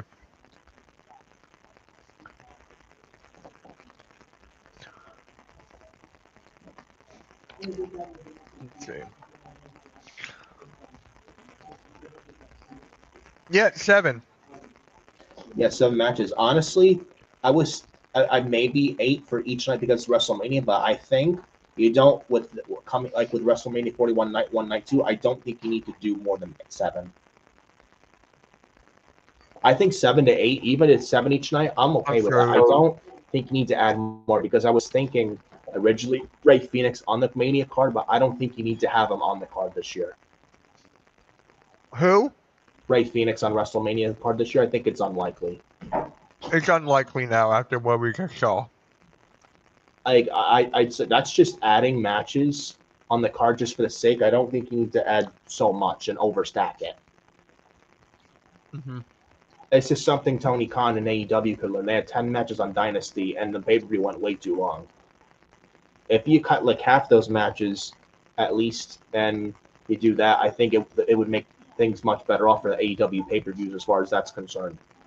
You know, there's something could learn from WWE: quality over quantity, less is more. You don't need to overstack the card just for the sake. Just put matches on there that don't make sense, and it's too much. It's overkill. I think 7 to 8 is the way to go. Even if it's 7 each night for this year's WrestleMania, I'm okay with that. I'm sure you feel the same way. I don't know if I can stay up for the whole night because I'll get tired as hell. I mean, they have a 3-hour pre-show each night. That's basically just going to be like the WWE Legends talking about the match stuff. I'm not talking about the pre-show or the post-show. I'm just talking about WrestleMania and yeah. I think was it 3-hour pre-show? I don't know. Maybe they don't have go. Maybe they end before the 9 hour. Maybe 8 hours. Maybe the 9 hours of each night is all BS. Who knows? Because maybe it is 3-hour pre-show. If it is, then they do 4 hours WrestleMania, have an hour post-show, like the post-show media scrum. That's 8. I think that I can't see them going 9 hours. Like, there's probably a chance they make it end like around 8 hours. I don't think they go the full 9. I think that. Are you gonna watch the pre-show? Are you gonna watch that or no? All right, no, because you got Stand and Deliver. Yeah, I'm not watching a pre-show. No way. Yeah, I'm watching a pre-show. It doesn't mean anything anyway. I think it's just a waste. I'm not watching a pre-show. I may not even watch the post-show either. What matters is the main card, in my honest take. Yeah. So yeah, I'm not watching a pre-show. Nah.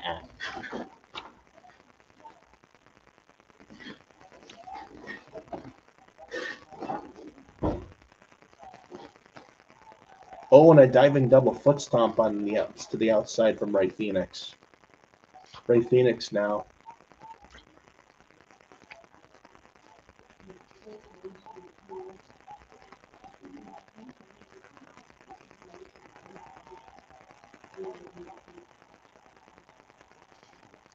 Oh, Ray Phoenix now running the ropes. Uh-oh. A running corkscrew crossbody from Ray Phoenix.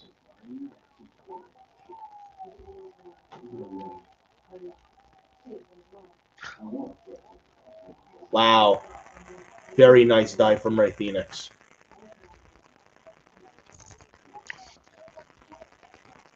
Well, like a rolling thunder splash from Ray Phoenix. That was nice.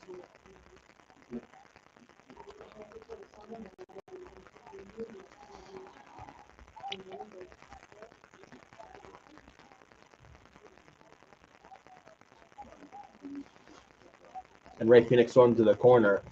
Forearm from Humberto. What's Humberto thinking here? Like a springboard flash kick. Taking Ray Phoenix from off the side of the ropes to the back in the ring. Near fall for Humberto.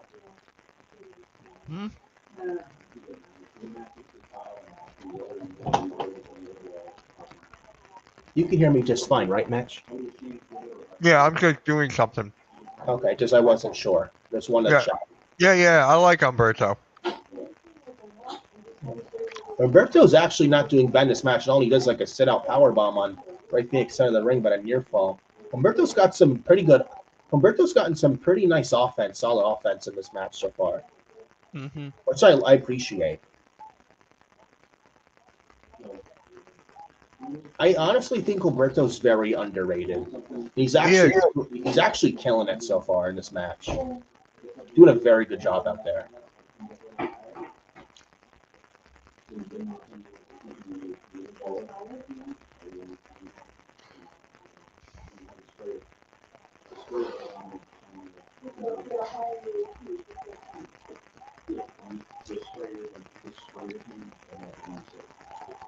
Oh my!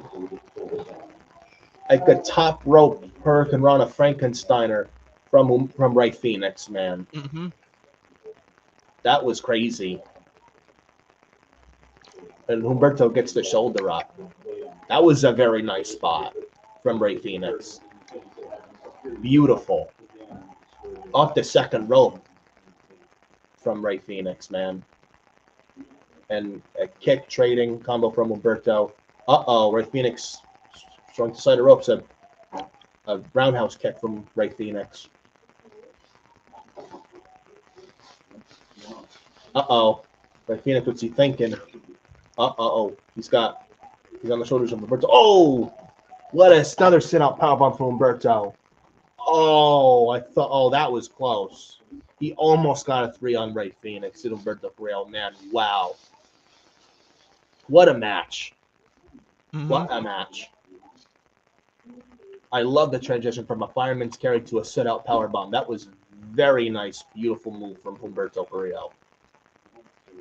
Humberto, Dragon Ray Phoenix. Humberto's climbing the top rope.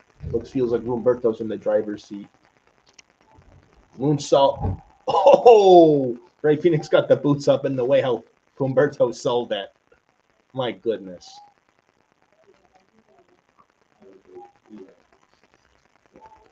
Wow. I may be ahead of you on this, Mitch. Oh, you've been ahead of me for the whole time. Yeah, the goodbye amigo kick from Ray Phoenix when he walks the top rope. Oh my God! The way how Alberto sold the moonsault miss. Uh-oh. Muscle Buster driver from Ray Phoenix on Humberto is set. 1, 2, 3. Ray Phoenix picks up the win. Very good stuff. And I love and Ray Phoenix talking to the referee.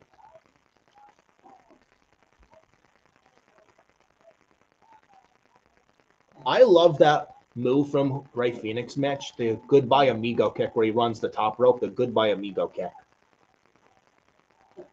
The running the corner spin back, like spin kick from Ray Phoenix, then the muscle buster like a muscle buster Samoan driver from Ray Phoenix.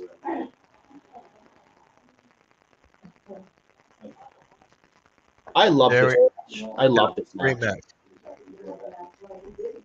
Ray Phoenix has been doing really well. I know it's been couple weeks, but Ray Phoenix has done very well for himself so far since coming to WWE. Wait, look. Uh-oh.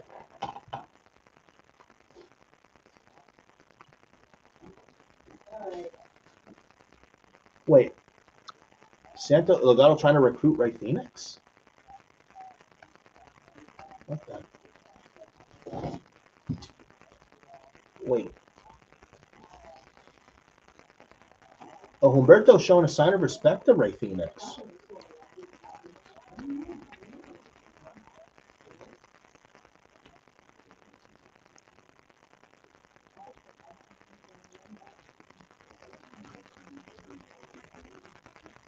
So wait, Santos Escobar showing respect to Ray Phoenix? Yep. Wow. I'll be damned. I think they're gonna attack him though. Oh no. Wow. I'm surprised. I'm surprised they didn't attack Ray Phoenix. I think it's all a ruse, but we'll see, man. That was a very good match with Humberto and Ray Phoenix. That was a big.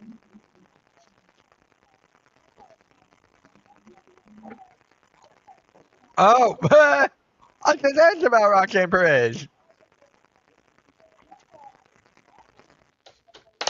Wait, so Roxanne Perez on SmackDown?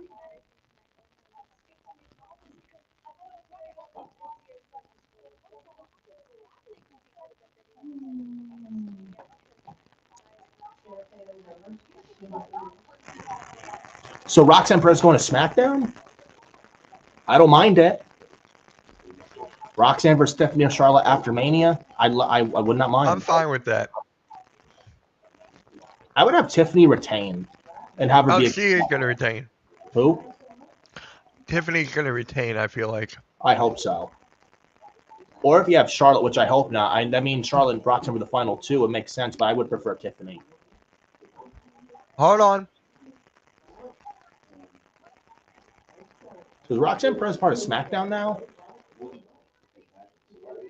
So they drop Roxanne and Bailey for this? So again, Roxanne Perez, the Prodigy tonight. So are we really getting Roxanne on SmackDown instead of Raw? Yeah. I don't mind it. I mean, Charlotte, no one wants to see. I mean, SmackDown doesn't really have a top women's heel. And if Tiffany's going face, you're looking for a good heel for those. You're looking for a good top heel for SmackDown Women's Division. Look at Roxanne. I actually like this move. And it's about damn time she's on the main roster, finally. It's about time.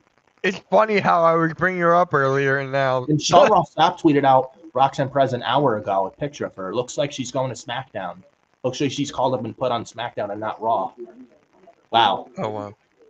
If this is the case, I don't hate it at all. SmackDown Women's Division could use a top heel. Look at Roxanne and the heel work she's done in NXT. I think this is a great move if she is officially called up and signed to SmackDown. If that's the case, I think it's a great move. Really, really great move. And good on Triple H for doing it.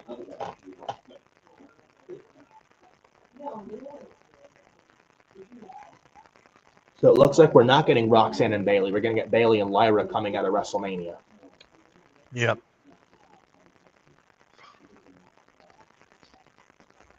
Roxanne Perez says, well, she makes a number of references to Tiffany Stratton's segment last week, and Roxanne says that she's a professional.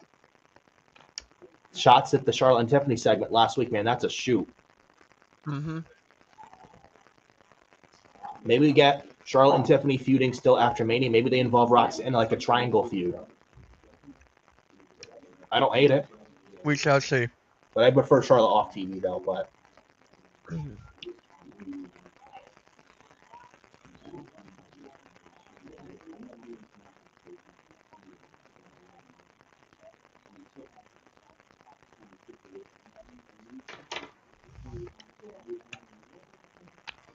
I'm hoping this is an official call-up to the main roster. I hope.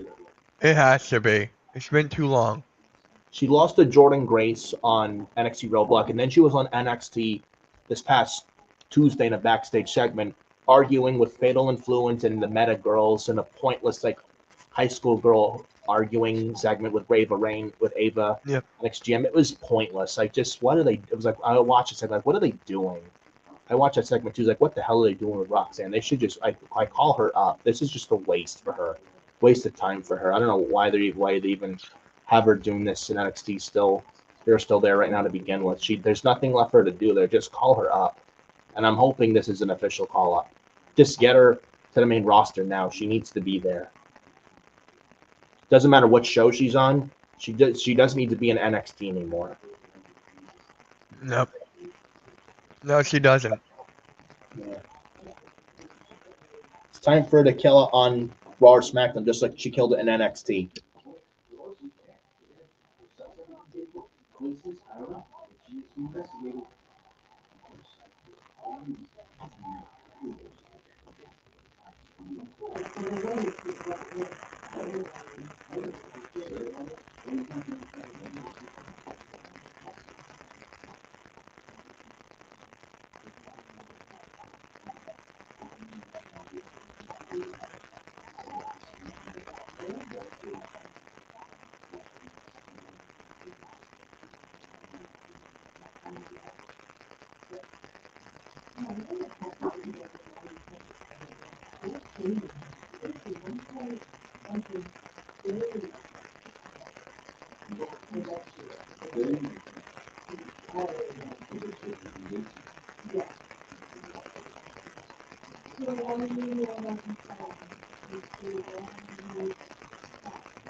I love the history here.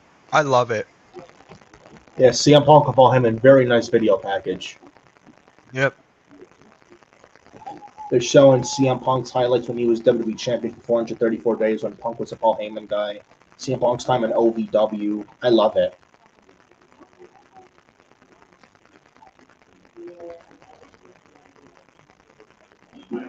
Oh, man.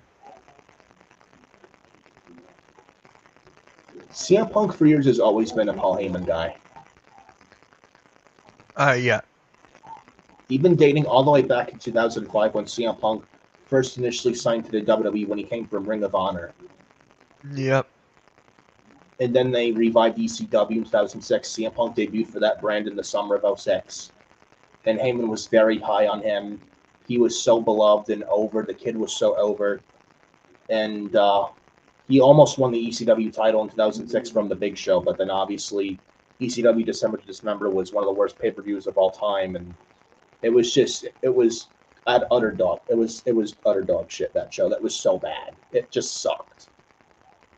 And Punk got buried that night. Then Heyman ended up leaving the WWE at the end of 06.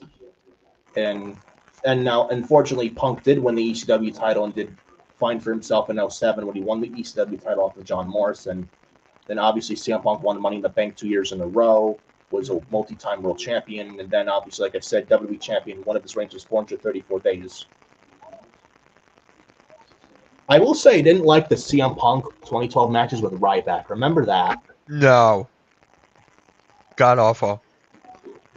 Or when Ryback couldn't even hit the shell-shocked finisher on Paul Heyman at a house show. He couldn't even pick up a manager on Paul Heyman.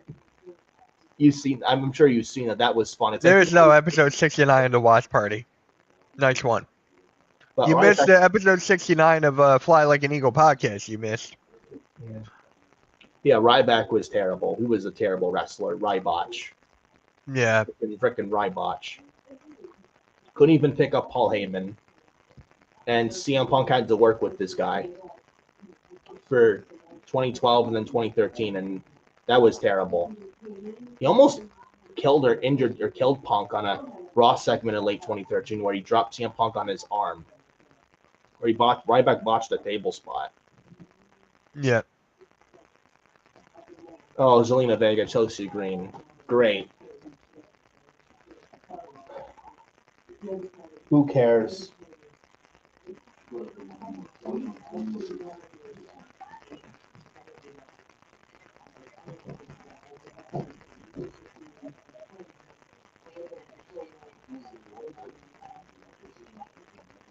Zelina Vega and Chelsea Green for the women's U.S. title next week. Who gives a shit? I'll take it. Or are we getting this right now? We're getting it right now. I don't care. Zelina Vega is just... she's better as a manager than a wrestler, and Chelsea Green's just not working out as the women's U.S. champion because of booking.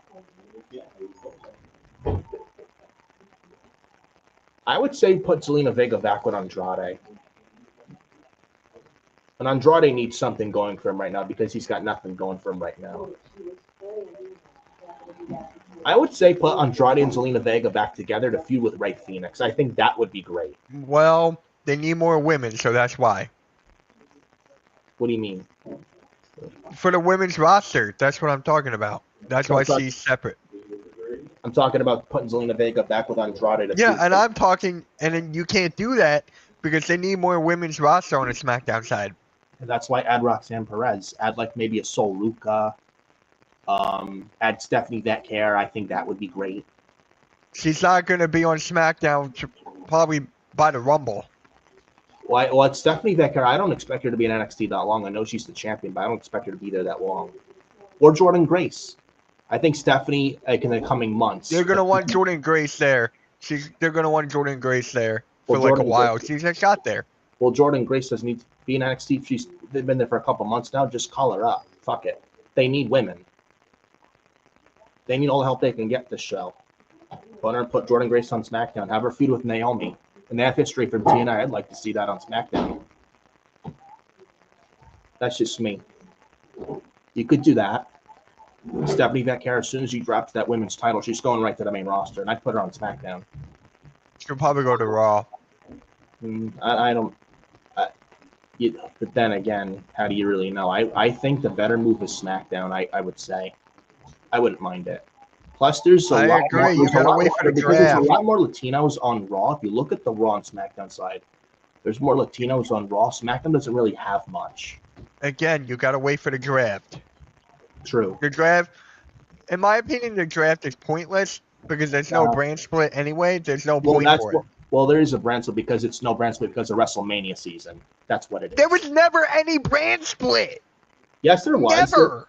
Yes, there was. During it's a Mania that it's out the window because it's WrestleMania. Plus, dude, there hasn't been WrestleMania like there hasn't been a. Oh my God, I can't even speak. There hasn't been any brand split for like the entire year. Well, that's because he got shafted SmackDown last year. The draft last year was terrible with shafted SmackDown. I understand Raw was going to Netflix. You got to make Raw look good, but yeah, but again, there was no brand split at all. So when you said there was a brand split, there was not. Yes, there is. Well, yes, there is. When you say Ray Phoenix going to SmackDown, that's a good move. You can't. Yeah, just wait for the draft. I'm telling you. But wait for the draft. He's going to appear. I'm guarantee you, they're going to have him go to Raw and be with Penta at some point. No, I don't. At some point, they're going to do that. Just got started on SmackDown. I can't see them moving him. Dude, I really can't. SmackDown needs Latinos. They need that. Raw has all of them. You got to give SmackDown some. Andrade's doing nothing. Legato's doing nothing. Ray Phoenix Okay. How about this then? Jimmy Uso was on SmackDown. He came to Raw. But I could see him go to Raw. That's not a brand split. Well, it doesn't matter. There's a brand split because the storyline. Well, listen to me. If the storyline makes sense, then it's fine. If you just have people on SmackDown who appear on Raw for no reason, then what's the point of it? Then what you're saying is you got to be more creative. Then that's basically what you're just saying. If it's storyline purposes and makes sense storyline wise, I'm okay with it. Because under Vince, he just had to appear on the other show for no reason. At least there's a reason with Jimmy. I'm just saying, you see that all the time here. But there's a reason. See that all the time. There's a reason Jimmy went to Raw, and it makes sense, and I'm okay with it. It makes sense, dude. It makes sense. I don't care. It makes sense. I want a brand split, dude. You gotta care. It makes sense. You have to. Come on. You need logic, dude. Wait, otherwise, WWE is insulting your entire. We just shout out Aleister Black. There was just an Aleister Black promo. For a vignette. Yeah. Waiting for that to be a Friday after SmackDown. Or Friday after Mania. Yeah. SmackDown after WrestleMania. Honestly. Is that the only one we're waiting? Hold on. Is that the only one we're waiting on? No. We're waiting on Becky Lynch. Aleister Black. Asuka's due to come back in the future. Asuka. Is she injured? Yeah, she's been out since May. Oh, right. Yeah. Yeah. Where's Alexa Bliss? I think they're saving her for the Wyatt 6 after Mania. That's another one. What I said before, I think that's going to just be a Halloween stick. Well, I could see Alexa being put with the Wyatt 6. Yeah, that's what's going to happen, but it's just going to be a Halloween stick. Only come around for Halloween. I mean, wasn't Alexa with The Fiend, though? Say it again? Though, wasn't Alexa with The Fiend, though, in late 2020? I think, yeah. He was. That was like when they feuded with Randy Orton going into WrestleMania 37 2021. That was the last time Bray actually competed at Mania, by the way. Wait, did Chelsea have a match at Mania? No, and I would not put her on the show. You would not put Chelsea Green on the show? That she's not working out as women's U.S. champion, and you want the show, you want your best matches on the show. What? Chelsea got counted out? Yeah, because the nonsense like this, why would you want this on the show? What just happened? Yeah, Zelina Vega won by count out. See, because of silly shit like this, why would you want this on the card? Well, that's going to be a Mania match now. No, it's not. It's going to be next week. What? I mean, 7 matches each night. You don't need. This doesn't need to be on the show. It's a waste of time match. I'd rather have this than a random like triple threat or something. Rather than a Andre the Giant Battle Royal. Yeah, I would, but not on Mania. No, no. Chelsea Green is Women's U.S. Champ. I gave it a chance. It's not working out.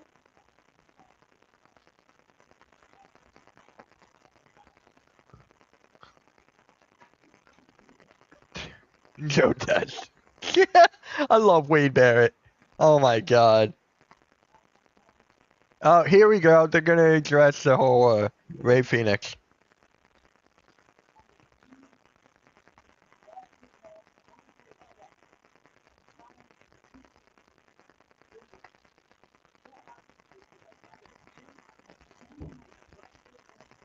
The flying lizard. Yeah.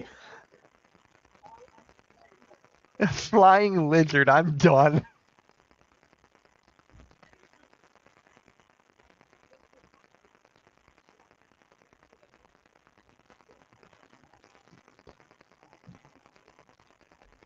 Tonight, Roxanne Perez and Tiffany Stratton. Oh wow. So this got to be a call for Roxanne to SmackDown. Put her on SmackDown. They need a top women heel. Okay. Charlotte's gonna interfere. Yeah. I know this is far-fetched. I think a triple threat between these 3 ladies, Roxanne, Charlotte, and Tiffany, I don't think so. I don't think they would do that. I know it's far-fetched, but because I know a lot of people are not happy with the direction Tiffany and Charlotte are going by themselves. And do they add Roxanne to stop the bleeding and make it better? Again, I know it's far-fetched, but just a random thought. Yeah. Here's Andrade. Yeah.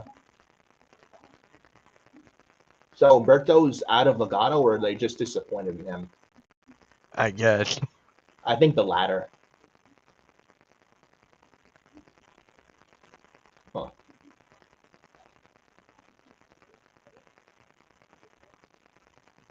So it looks like Andrade's trying to recruit Angel and Humberto away from Legato.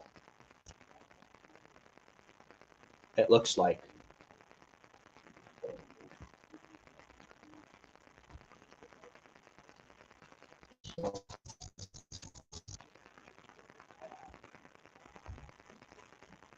The hell? Yeah, so it looks like the Cody Rhodes segment's next. It is. Yeah, because I just saw the spinner belt. If you because he's gonna bring up the John Cena's pass. Yeah. So yeah, it's the Cody Rhodes segment, which he's set for tonight. So it looks like we're getting that right now after this commercial break. But yeah, like I said, Jimmy Uso from SmackDown appeared on Raw. I don't mind. Plus, though he's from SmackDown, he's appeared on Raw because because let's be real, Jey Uso and Gunther needed something. I need ESPN Plus. What? I need ESPN Plus so I can watch that Stephanie McMahon podcast thing. Stephanie Places. I did watch a little bit with her and Rhea. It was very good. You have ESPN Plus, or is it just on YouTube? Just on YouTube. Oh, then I don't need ESPN Plus. Oh, okay. Yeah, I don't have ESPN Plus, unfortunately. So yeah, I'll watch it on. It was good though. It was a good one. Yeah, I would recommend checking it out. Yeah, I really want to check that out. I really want to watch it. Maybe tomorrow. What do I look up? Just Rhea and Stephanie McMahon. That's it. Yeah, I would say that's your best bet. Cool. Here, let me try that now. While I'm here. Yeah. Where's? God, I can't find my mouse. There it is. It's a shame Stephanie's not in the company anymore, but I'm glad she's doing well for herself. Yeah. That was such a terrible thing when Vince bullied his way back in 2 years ago and drove his daughter to quit the company. That was terrible. Man, Rhea. Let's see. But yeah, Jey Uso and Gunther needed something. Adding Jimmy, those from SmackDown does make it better. And you look where Jey and Gunther are at now, and Jey caught a very good promo on Monday. And actually, Hold on. I'm trying to find it. Are you sure you saw like a whole episode or something? Or is it just like a clip? Clips. Oh, Yeah, okay. just clips. Oh, I thought you meant like the whole show. No. The clips. I just seen clips of it, and just looking at some clips of it, like, oh, this looks like a good episode. Okay. So, what is it called again? Stephanie's Places. Let's try that. Yeah. Let's see. Let's see here. Oh, I found it! Dude, I found the full episode. Nice. I found it. You want me to send it to you? Sure, yeah. Here, let me text it to you. I just found it. And I'm just seeing the new Aleister Black video package, man. Yeah, it was good. It is Aleister Black. Yeah, it has to be. I'm very happy he's coming to SmackDown. This, like, you're looking for a leader. Like, I don't like to compare a lot to Undertaker, but you look at Aleister Black, he was like a modern day Undertaker, his first WWE run in NXT. Oh my God, yeah. Just the entrance, the music, the presentation, aura, almost everything. The way he came off, he could have been the next modern Undertaker, but Vince threw him away like yesterday's trash. So there you go. I just sent it to you. So you check out the full episode. Thank you, Mitch. You got to look up Stephanie's Places. That's it. I looked up Stephanie McMahon and Rhea Ripley in Stephanie's Places. That worked. Nice. Yeah, so guys, if you haven't, those of you who have not checked out Stephanie's Places, I'd recommend checking it out. So I don't think you'd be disappointed. Oh, I can't wait for that. I just can't wait to watch it. They have WrestleMania After Dark Thursday to next Sunday at Live Nightclub. Tickets on sale now. Yeah. All right. Another hour. Another hour. Yeah. So let me ask you this. Sorry. I gotta ask you this. Are you gonna wear the Penta mask for the WrestleMania watch along, you think? Probably not, no. Oh, really? Oh, Naomi.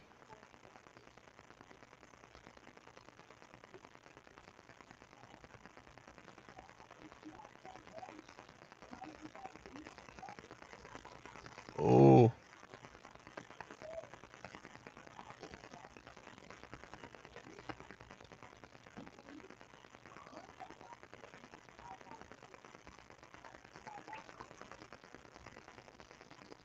Mm-hmm.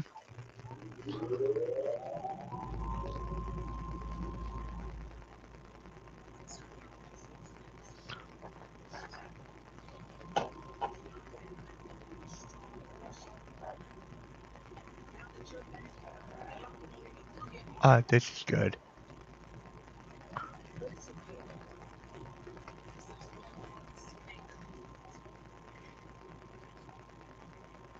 Jade's got to win, right? I don't know, man. I'm looking at this Naomi package. I would be right for her to win. I would say Naomi wins. This may not happen. I'm having Naomi win and have Legend of Jakar Jackson cost Jade Cargill the match. We get an alliance with Naomi, Lash, and Jakara at WrestleMania going forward. I think that would be great.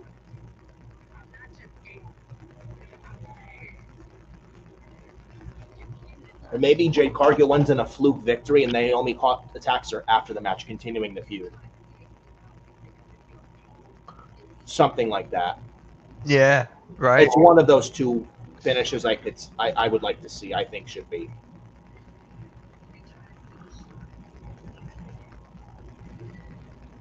But I think Lash and Jakara paired with Naomi, I think would be perfect.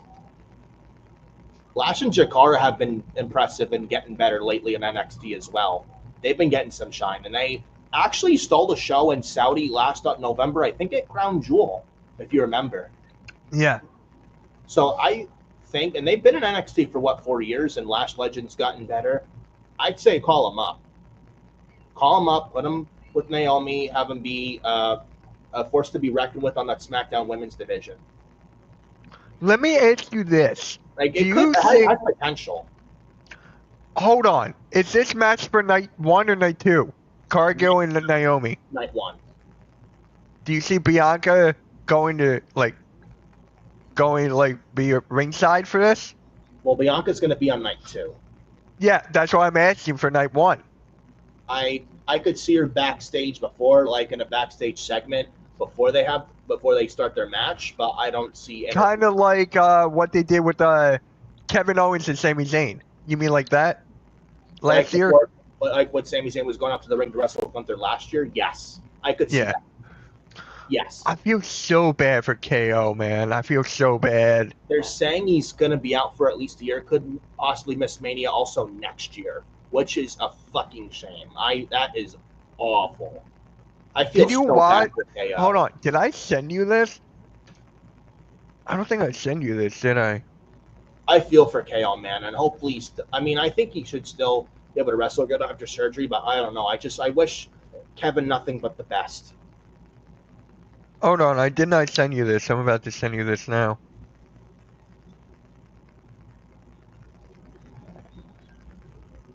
Give this a watch, because this was recorded right after, or right before KO made the announcement or whatever.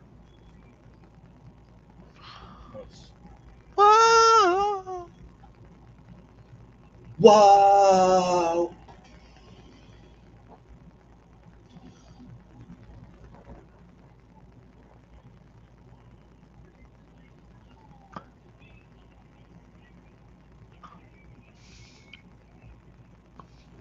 It's 10 o'clock, guys. 1 more hour. Yeah.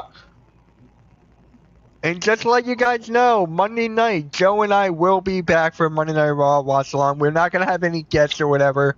It's just going to be Joe and I. Maybe Pyro and Nick, they can hop on as the Raw ends to premiere for the Raw post show. So, that's what Pyro does. He hops on in the later round. And I fixed the issue. I told you that, Nick. I fixed it. Yes. So I fixed it. So right after Raw, I'll make sure everything is good over there.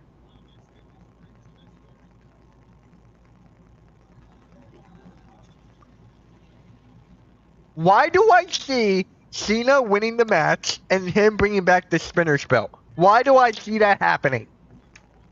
I think it's the good. I mean, I was thinking he did tease that. I mean, you want heel on Cena? There you go. If it's just for the heel Cena gimmick, hey, I'm okay with it. There's no way Cena's turning heel and you have him lose. There's no way. There's not. It makes no sense. No. Otherwise, why'd you turn him heel? I would be very shocked if Cody retains. The only reason I could see Cody retain is if Drew McIntyre is taking the belt off of Cody. You mean Randy Orton? No, I'm talking about if Drew beats Priest at Mania, which he should. Yeah. I think if Cody retains, the only reason I could see, like, if Cody retains, if that happens, only reason I could see that is if Drew is planned to take the belt from Cody. Otherwise, why would Cody beat Cena if that's not the case? So let me ask you this though: But if Cena beats Cody, then fine. If Cena beats Cody, it's definitely Randy Orton next up. Yes, but if it Cody has retains, to be. But if Cody retains, maybe it's Drew in the plans. Who knows? It could be Randy that way too. Or Cody and Orton at Backlash. Cody would still retain, but then you have Orton teasing a heel turn after Backlash. Yeah. Then maybe they have Orton take the title off Cody by the summer. And then they have to have because honestly, dude, I got Seth Rollins winning that triple threat. I don't know. It could go either way. I'll be honest. I don't see Reigns winning. I don't. It's unpredictable, which I actually like. I do too, but I don't see I don't see Reigns winning. I don't see Roman. No, I can't see it. No. I don't see. That's why I got Seth winning. What if they pull a swerve and Seth wins, but Heyman's in Punk's corner, but Heyman turns on Punk and Reigns sides with Seth? Yeah, that's exactly what I was gonna say. What if Triple H pulls a swerve on us and does that? And a lot of people are not talking about that. And Triple H has a tendency to pull a come on! They're doing the Cody Rhodes chant. Cody Rhodes. It's not as good as Roman Reigns. Cody Rhodes. Wait, where's this at again? Cody Rhodes. What? Where's this at again? Seattle, Washington. Good crowd. Yeah. I mean, hey, they're the home of WrestleMania 19. That is true. That is true. Yeah, you What got was your Brock first? Lesnar main event. I've always wanted to ask you this. What Yeah. was your first WrestleMania that you bought, that you saw on pay-per-view? What was the first one? Well, I started watching wrestling in WWE in the fall of 2007, September 07. Yeah. There was WrestleMania 24. I didn't watch it, but I did hear of the results in a good show, and I watched it back, like clips, like video when I uploaded it online after the show. But my first WrestleMania I ordered and watched on live pay-per-view, WrestleMania 25. Mine was 22. I remember watching Undertaker, Shawn Michaels, still to this great day, the greatest match, 5-star match of all time. Yeah. From Undertaker and Shawn Michaels, when Undertaker still had the streak, and he went 17-0 when he beat Shawn Michaels, the first encounter at WrestleMania between the two. That was you talk about a classic, definitely a classic. With the cameraman spot and Shawn Michaels getting caught in midair with the tombstone pile driver, and Shawn Michaels almost broke the streak. It was absolutely incredible.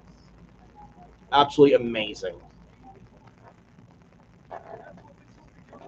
I will say WrestleMania 25 was a good show, minus the main event. Orton and Triple H in the main event was boring. Here's Blaze going, Cody Rhodes. Cody Rhodes. Blaze, I appreciate you tuning into my video premiere today. I really appreciate it, man. Thank you. I worked very hard on that video. As my buddy edited for me. Trae Young hit 36 point double. Of course, and we lost. We lost again. Yeah. We're locked in as the fifth worst team in the league. Believe it or not, Mitch, I'm going to a Yankee game on May 17th. Against who? Yankees versus the Mets. Nice. Okay. What is it? And Backlash, I think, is May 17th, too, yeah? Yeah. Oh, no, that's May 10th. Not May 17th? I think it's May 10th. I think it's a week before. I thought it was May 17th. Did they change the date? I'll look it up, unless you're looking it up. Oh, yeah, they did change it, May 10th. You're right. So there you go. You're good. Yep, you're right. I thought it was May 17th. They had changed it. It's on Mother's Day weekend also. No! The next day is Mother's Day. Why is everything on a freaking holiday? So, coming out of Mania, we have 3 weeks of build going into Backlash. That is crazy. 2 to 3 weeks of build. I think they have a draft before they have Backlash, honestly, like they've done the past couple years. I see it after Backlash. Yeah, I don't see it before. I see it after. Because the past 2 years they've done, I wonder if they do the same thing, follow the same formula this year. I wonder. Because you have Easter weekend WrestleMania, you have Smackdown, the Smackdown after Mania, April 25th. That's the last full week of April. Then going into May, the next week after that, May 1st and 2nd. I don't know. Do you feel it might be a little rushed if they have the draft the week of Backlash before, like right before Backlash, they have the draft? Do you think it's a little rushed, or they save that for the week after Backlash? I think it's after, man. I think it's after. Phoenix Suns missed the play-in. Yes, they do, man. Yes, they do. I'm gonna make a video on that on my channel in a little bit. Maybe they do, because from May 10th to June 28th, they have a huge block, several week block. Maybe they have the draft in the middle there. Maybe, yeah. Maybe they do. Until when? What's after Backlash? Night of Champions, June 28th. And then, July 5th, it's Evolution. So you have 1 week? 1 week. Well, I think they play storylines throughout the whole weeks, though. I don't think they're going to do, have 1 week. He's expanded the spinner belt. Imagine if Cody in his first WWE run as a young rookie held that spinner belt. Yeah. I don't know about you, dude. That's my favorite title of all time. Yeah.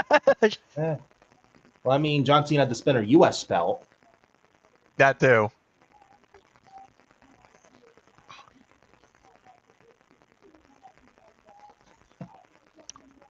Oh, Cody Rhodes. John Cena, a man trying to find himself. On the wheel. Oh, and they have the Attitude Era belt, too. Oh, really? Oh, I missed it. Yeah, it's right on the left of the Cody's current title design. I Oh, and the see. Undisputed belt. The Undisputed belt that held by Brock Lesnar. On the right of between the current design and the spinner belt, the Undisputed design that Eddie Guerrero held in 2004. That was actually one of my favorites. That is a great question. What is your favorite WrestleMania stage? I like the 124 with the trees. That and the WrestleMania 33. Mine is 22 because it's my first one. So. Yeah. I like 24 design and 33. Yeah, so do I. I like, you know what? No, scratch that. 40. 29, the 40. Statue of Liberty. 40 for me because I was there. Yeah, that too. I like 40 design. WrestleMania 29 when they had the Statue of Liberty. That was great. Yeah. The Brooklyn Bridge. Did you go to that one? No. I almost did. I didn't, though. I almost did. Okay. 35 was one of the worst, and I was there. Oh, you went to where was that one? New Jersey, MetLife. Oh, that was it. Okay. The last time WrestleMania was just one night. Yeah. That shit was 8 hours. Oh, damn. That was rough to get through. Alexander says WrestleMania 33. Yeah. They had like a universal like studio design. But yeah. You know what's funny? When Cody said the bell was gonna ring, that sound went off. As soon as he said bell rang. Yeah. But they have the WrestleMania 33 stage was great with the Universal Studio like theme. 35 Do you see John Cena being on the Titantron tonight? Via satellite? I don't know. Maybe. Well, we're getting him next week, so maybe not. Or The Rock or somebody? I don't know, depending on Rock's schedule. I don't know. I feel so bad for Cody, too. He's carrying most of this load. I'm hoping come next year's WrestleMania build, they have Cody work with a full-time guy next year. I hope this is the last time this year he's working with a part-timer. Good stuff from Cody. That was good. And yeah, like I said, they have the Undisputed belt design that JBL held in 2004. That was a good design, too. I like that design as well. That was the same belt Ric Flair presented to Triple H in 2002. Yeah. First Raw where they debuted Across the Nation theme song. Remember that? It was right after the first draft in 02. And they had the Raw late 02 logo, the debut of that. And they had the debut of Across the Nation by Union Underground. Then that belt design was presented to Triple H by Ric Flair. John Cena said he's going to ruin wrestling at WrestleMania. Yes, he did. Yeah, it's going to be great. Oh, I can't wait for that. The booze he's going to get, it's going to be glorious. Like Bobby Roode, glorious. I miss that song. Glorious. That was the best entrance. That was the best. Until I'm victorious. And I will defend. I will defend. I miss Bobby Roode. I do too. I heard he's cleared, but he's not going to wrestle anymore. He's going to be full-time a producer backstage. Good for him. And I think he's 50. And he's getting up there in age, so. Yeah. He was so good in TNA, and then he was even good in NXT. Remember when he feuded with Roderick Strong in NXT? Yeah. John Cena next week. So do I. Where's Ezekiel? Andre the Giant Battle Royal next week. Oh, thank God I'm not streaming this. Thank God. 6-woman tag: Zelina, Katana, Kanan versus the Secret Harvest, all 3 members.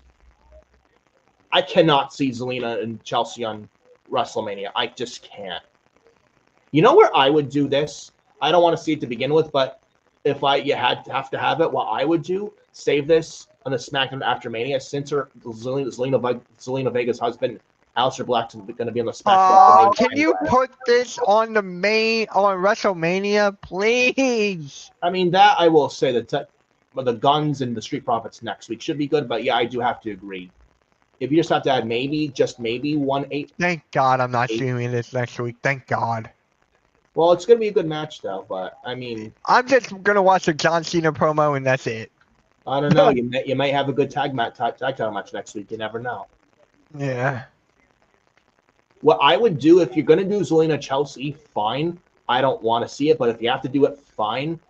Zelina and Chelsea, the SmackDown after Mania, since her husband, Zelina's husband, Alistair's going to be on the SmackDown after Mania anyway. It makes sense. Yep. But I would be shocked if Zelina and Chelsea's on the card. I would not be shocked. I mean, I can't see it on Mania, but I would be very surprised if it is. I would say for the SmackDown after, because since Alistair's going to be there on April 25th, the SmackDown after Mania. Oh, great. Carmelo Hayes and The Miz. Hold on.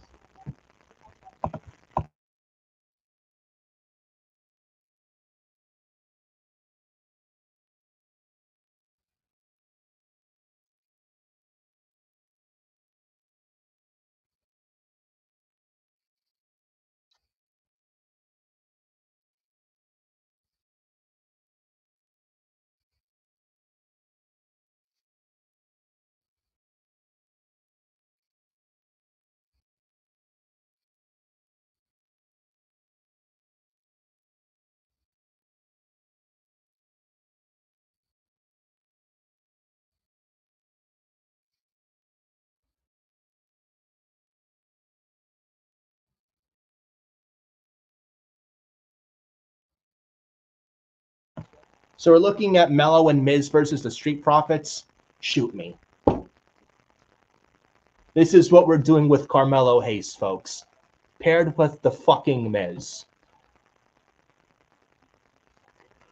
Alright, so this match is I going to know be Adam quick. Carl would be ripping this a new one.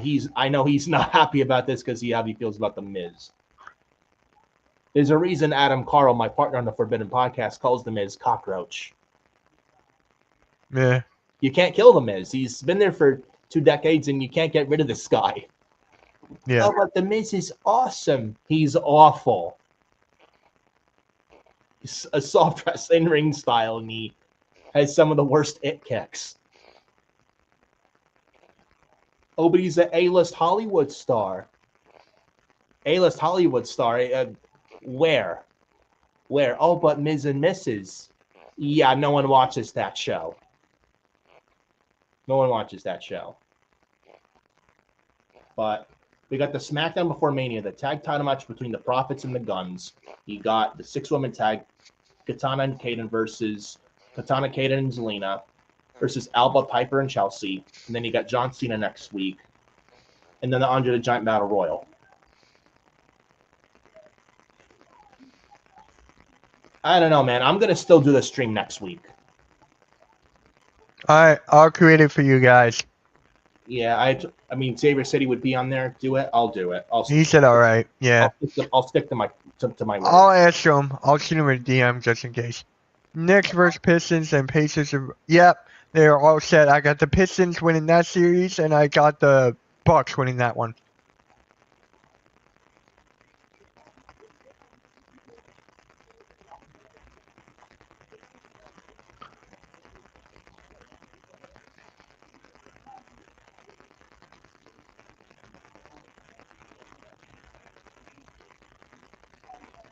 By the way, Naomi vignette was very good.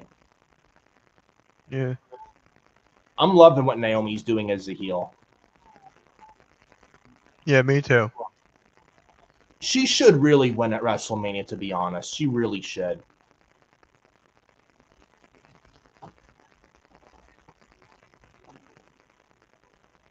Hey, Mitch, I'm going to be right back, all right? You're good.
All right, come on. Let's just get to this.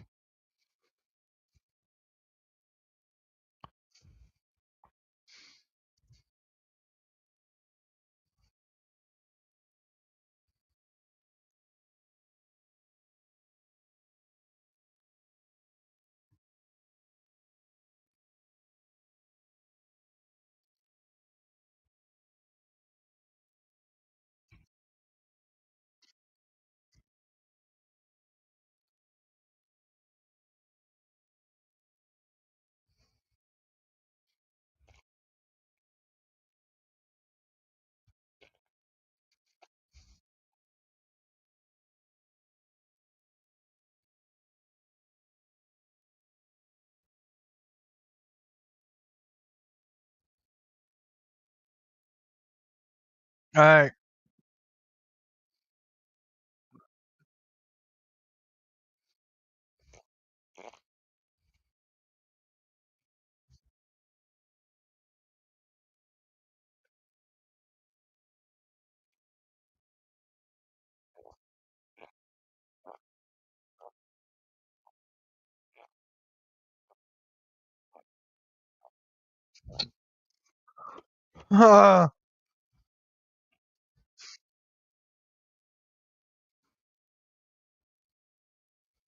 All right.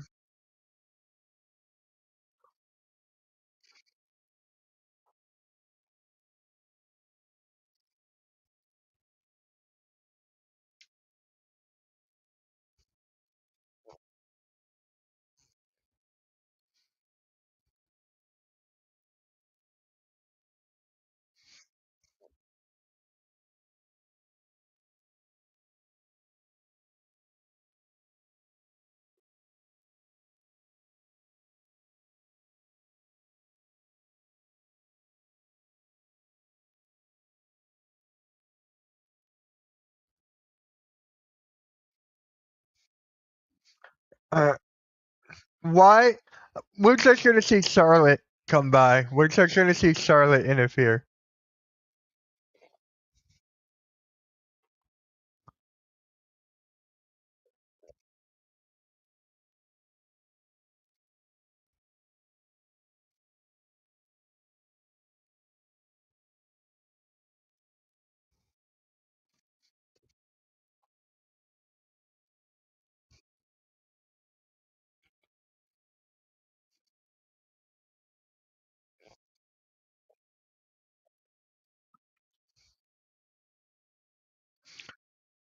Roxanne Perez is going to be like a superstar in this business.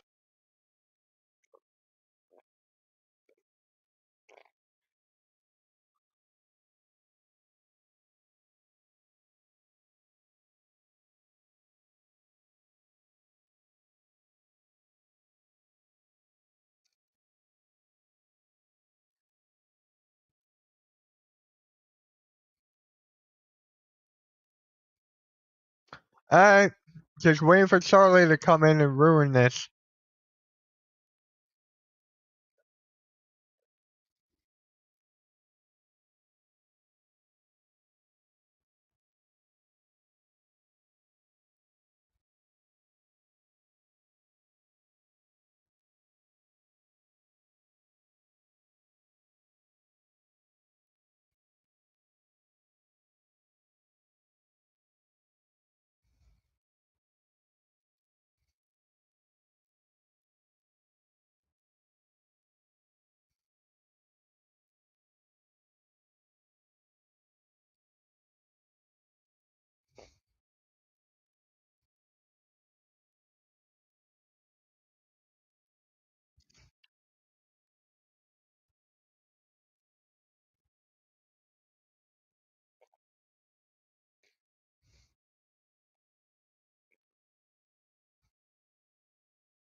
This match, I'm just waiting for this to be over.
Oh, I thought Roxanne would go on the top rope.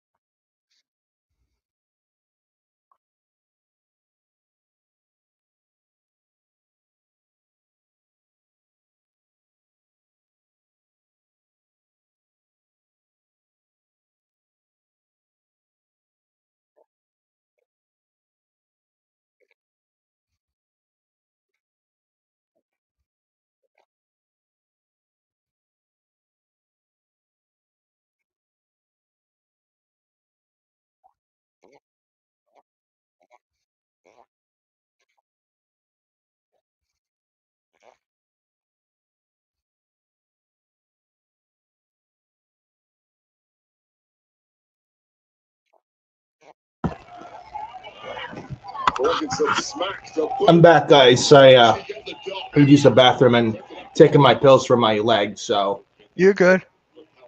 first time with the pills, kind of like coughing a lot, but finally got it down. Oh, how's this match so far? Decent. Yeah, Roxanne's got a crossface on. Yep. Roxanne is so good.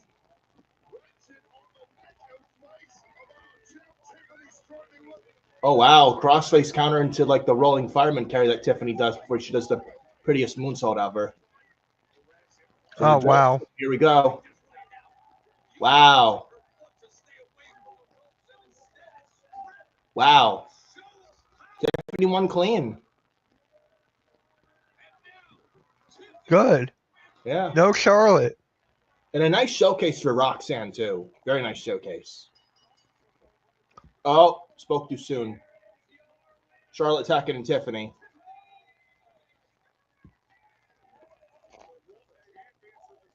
Oh, God. Yeah.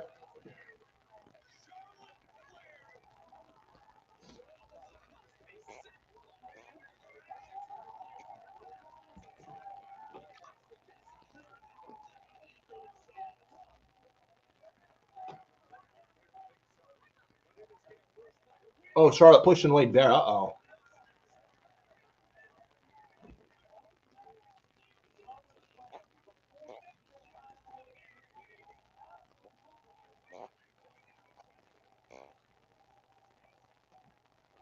Charlotte getting right in Wade Barrett's face.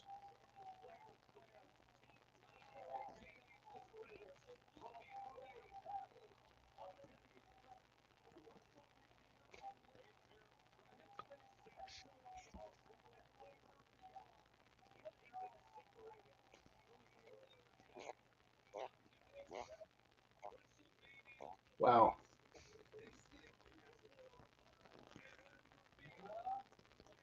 All right, I'll be right back. Okay.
Wonder where Mitch is.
So they just announced which are Saturday and Sunday.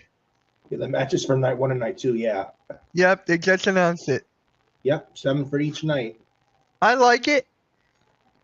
I would Yeah. rather prefer AJ Alex on night 1, but I said before on Phenomenal Breakdown that it will be on night 2. So Yeah, you got it right. Honestly, 7 matches for each night, I'm okay with. You don't need to do like 8 for each night. You can, but I don't think it's necessary. You don't have to.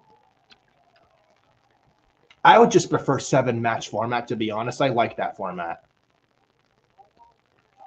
yeah, I'm okay with it. Yeah. So, yeah. Gunther and Jay and Charlotte and Tiffany in night 1.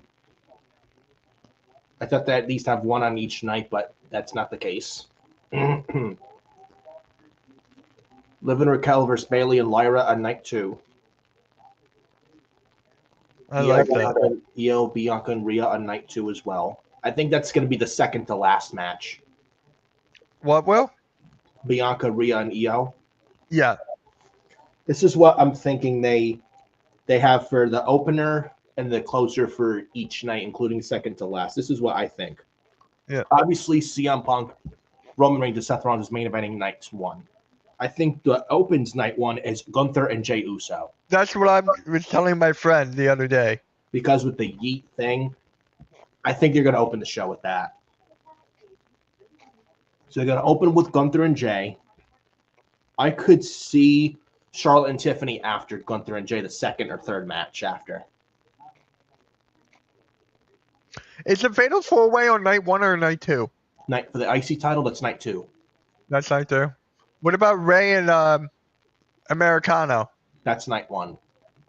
I see that after Jay and Gunther. That's fair. You got the New Day and the War Raiders for the World Tag Team titles on night 1. Just like I see that. Just like Tiffany and Charlotte and Gunther and Jey. Yeah, I see that after Tiffany and Charlotte. Jacob fought to an LA Knight as night one as well. And then Jade Cargill Oh, beat me. Yes. where would that go? Ah, that's rough. I would That's say, gotta be match 5. yeah. That's gotta be match 5. This is what I think. Call me crazy. I would give the U.S. Championship to Jacob Fatu.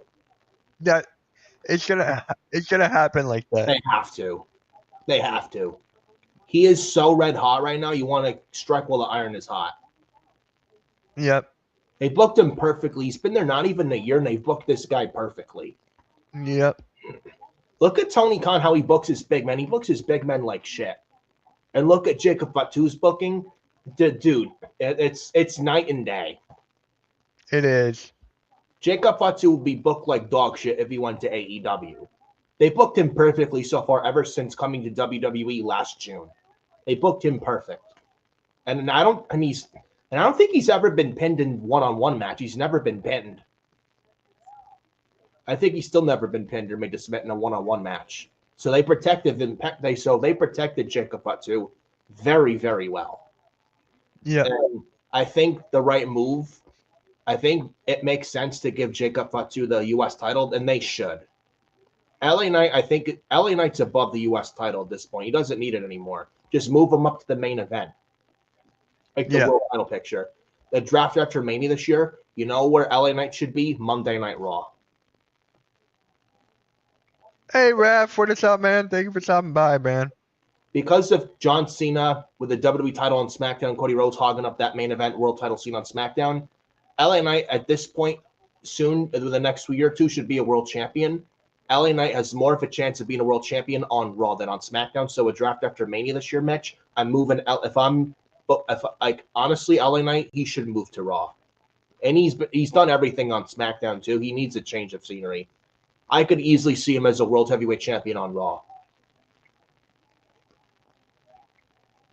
And I think it would be different with LA Knight on Raw. So it'd be something. It's fresh. It's different. Just take the U.S. title off LA Knight WrestleMania and move him up the card. And then for Jacob Fatu in the U.S. title, I think we're getting Solo and Jacob for the U.S. title at Backlash. Yeah. And I think Jacob Fatu goes babyface and he gets out of the bloodline. He's good enough to be on his own, and he's gotten over very quickly. Yeah. Makes me wonder if Fatu's going to even the odds against the bloodline. You know, Jeff Cobb, like I've said before, I think I've said on the stream last week, Jeff Cobb from New Japan has apparently signed internally to the WWE roster. And then Bronson Reed's coming back, I think, in the spring this year. What about pairing Bronson Reed and Jeff Cobb with Jacob Fatu against the bloodline? Yeah. I'd love to see that. Me too. Man, talk about a force to be reckoned with. And I do mean that. Mm-hmm. 3 big beefy men. A lot of meat. A lot of beef. Pause. But yeah, LA Knight should win the U.S. title. The World Tag Team titles, Mitch, Mm-hmm. I'm going to say this. I would put the World Tag Team titles on the New Day. It is on a New Day. No, it's on the War Raiders. No, wait, no, it's not. Yeah. I would give the New Day the World Tag Team titles at WrestleMania. They need something. I'd give it to Kofi and Woods. Just, I don't know, I think, I'll be honest, the Motor City Machine Guns and the Street Profits, should they be on the card over the War Raiders and the New Day? Yes. But, though, it makes me think maybe there's a reason they put New Day and War Raiders on WrestleMania, not the other match, the Guns and the Profits. Do they have Big E involved on night one, costing a New Day the titles? Is that where they're going with this? Just thinking about it. Yeah. Maybe they put it on the show for a reason. Maybe Big E cost New Day and then Big E's getting cleared to wrestle. I don't know. Maybe that's I still what they're can't. doing. Yeah. That's the only reason. Maybe they did it for a reason like that, like I said. Just a thought. Jade Cargill, Naomi is night one. Is night one.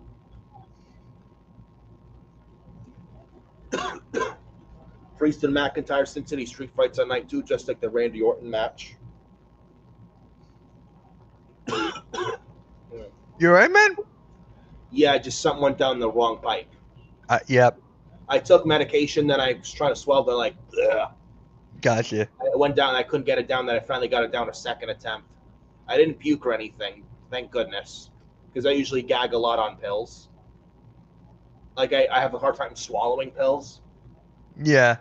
I crush mine in applesauce. Yeah, I do that sometimes, but if it's a certain meta, this one I don't think you can. But like I try and get enough water. I'm like, I guess in it for a while because it's trying to get it down right, but finally second attempt I did. So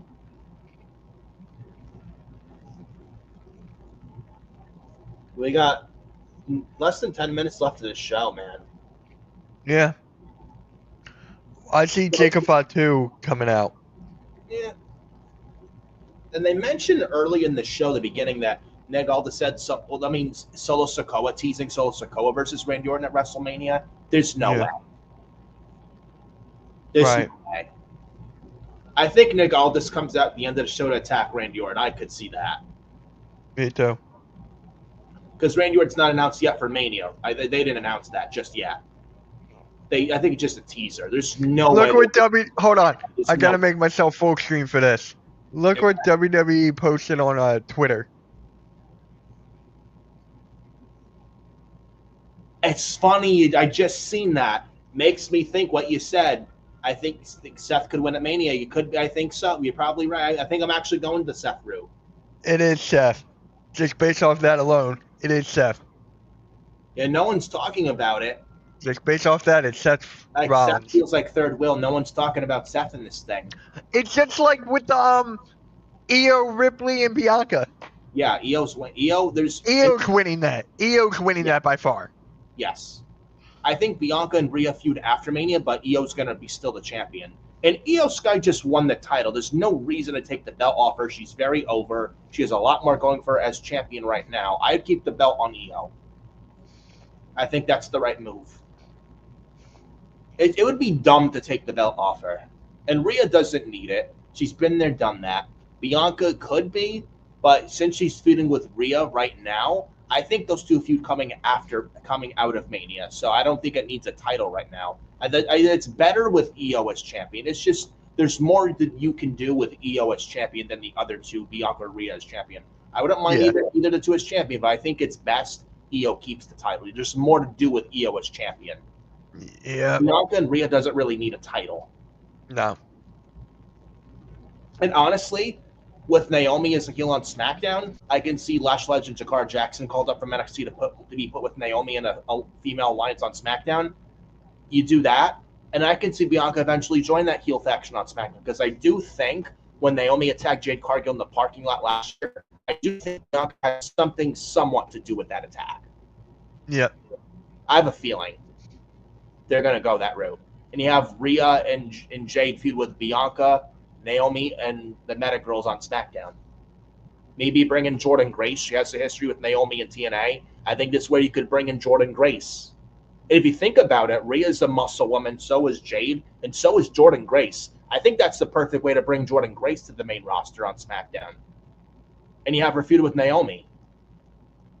They have history in TNA. They had I remember they had a match at Hard to Kill. It was before the Rumble last year for the Knockouts title. Yep. Naomi's last TNA match. They could play up that history. Yep, so I can see that happening. I love to see it, honestly. Do that.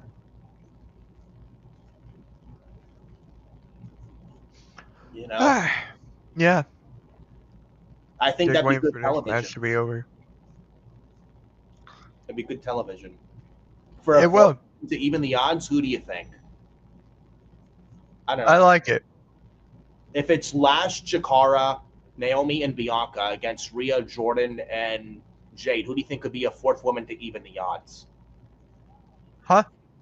Who do you think could be a fourth woman? If it's Bianca, Naomi, Lash, Jakara against Rhea, Jordynne, and Jade, Who do you think could be the fourth woman on the babyface team to even the odds? I have no clue. It would have to be someone that has history that makes sense. I don't know who, mate. I don't know. Right. That's a very good question. Hmm.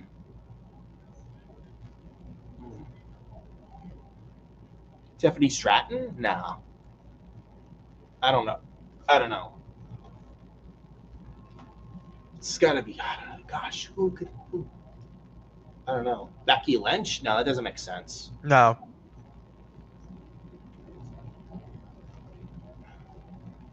I don't know, unless someone, I don't know, man.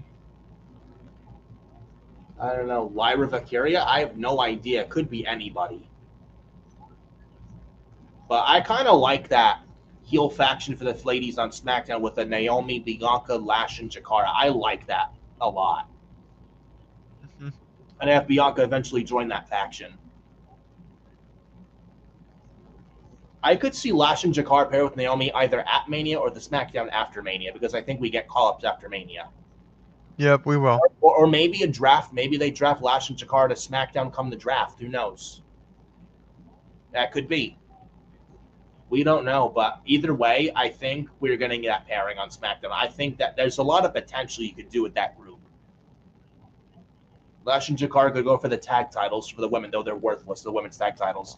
Naomi could be in the mid-card or main event. Same thing with Bianca. You could do either Naomi, Bianca, mid-card, or main event. I think the group has a lot of makings to be something. So I hope they go that route. Sure. Naomi's presentation as a heel has been very good so far. And I'm just waiting for this match to be over. I know. And Bianca's been teasing a heel turn lately. Bianca's going to be heel. If John Cena can go heel, so can Bianca.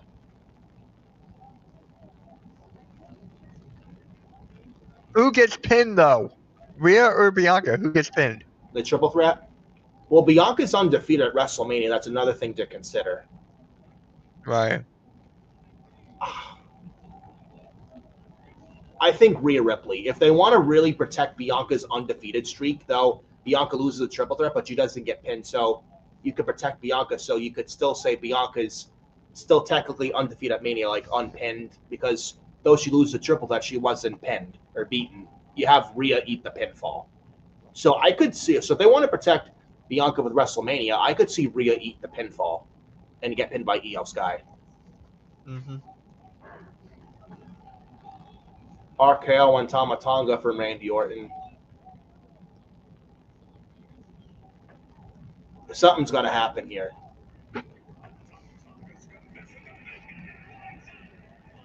Orton and Solo to the back.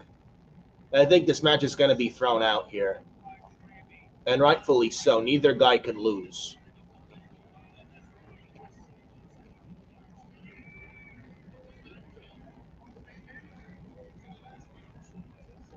Please don't have. Come on. Oh, 11 o'clock. Go off the show. No, fuck that. Like The Rock would say. Fuck that. Like last year. Clear, guys, clear. No, fuck that. Just because the show's over, that doesn't mean that the shit stops.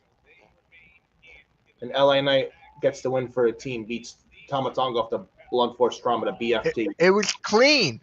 Yep, clean as a whistle. Wow. Yeah. Jacob Fatu attacking. Jacob Fatu from behind. Super kick on LA Knight. Oh, here's Fatu. Yeah.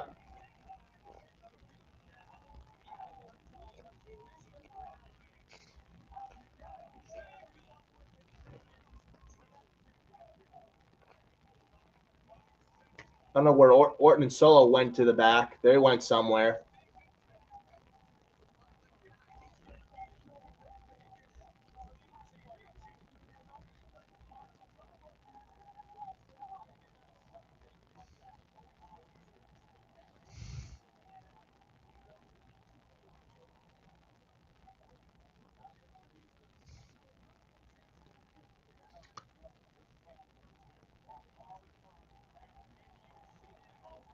Moonsault from. All right, come on, end this, please, end this. They got to do something with Orton. Fuck the show ending at 11 o'clock. If it has to be past 11, fuck it.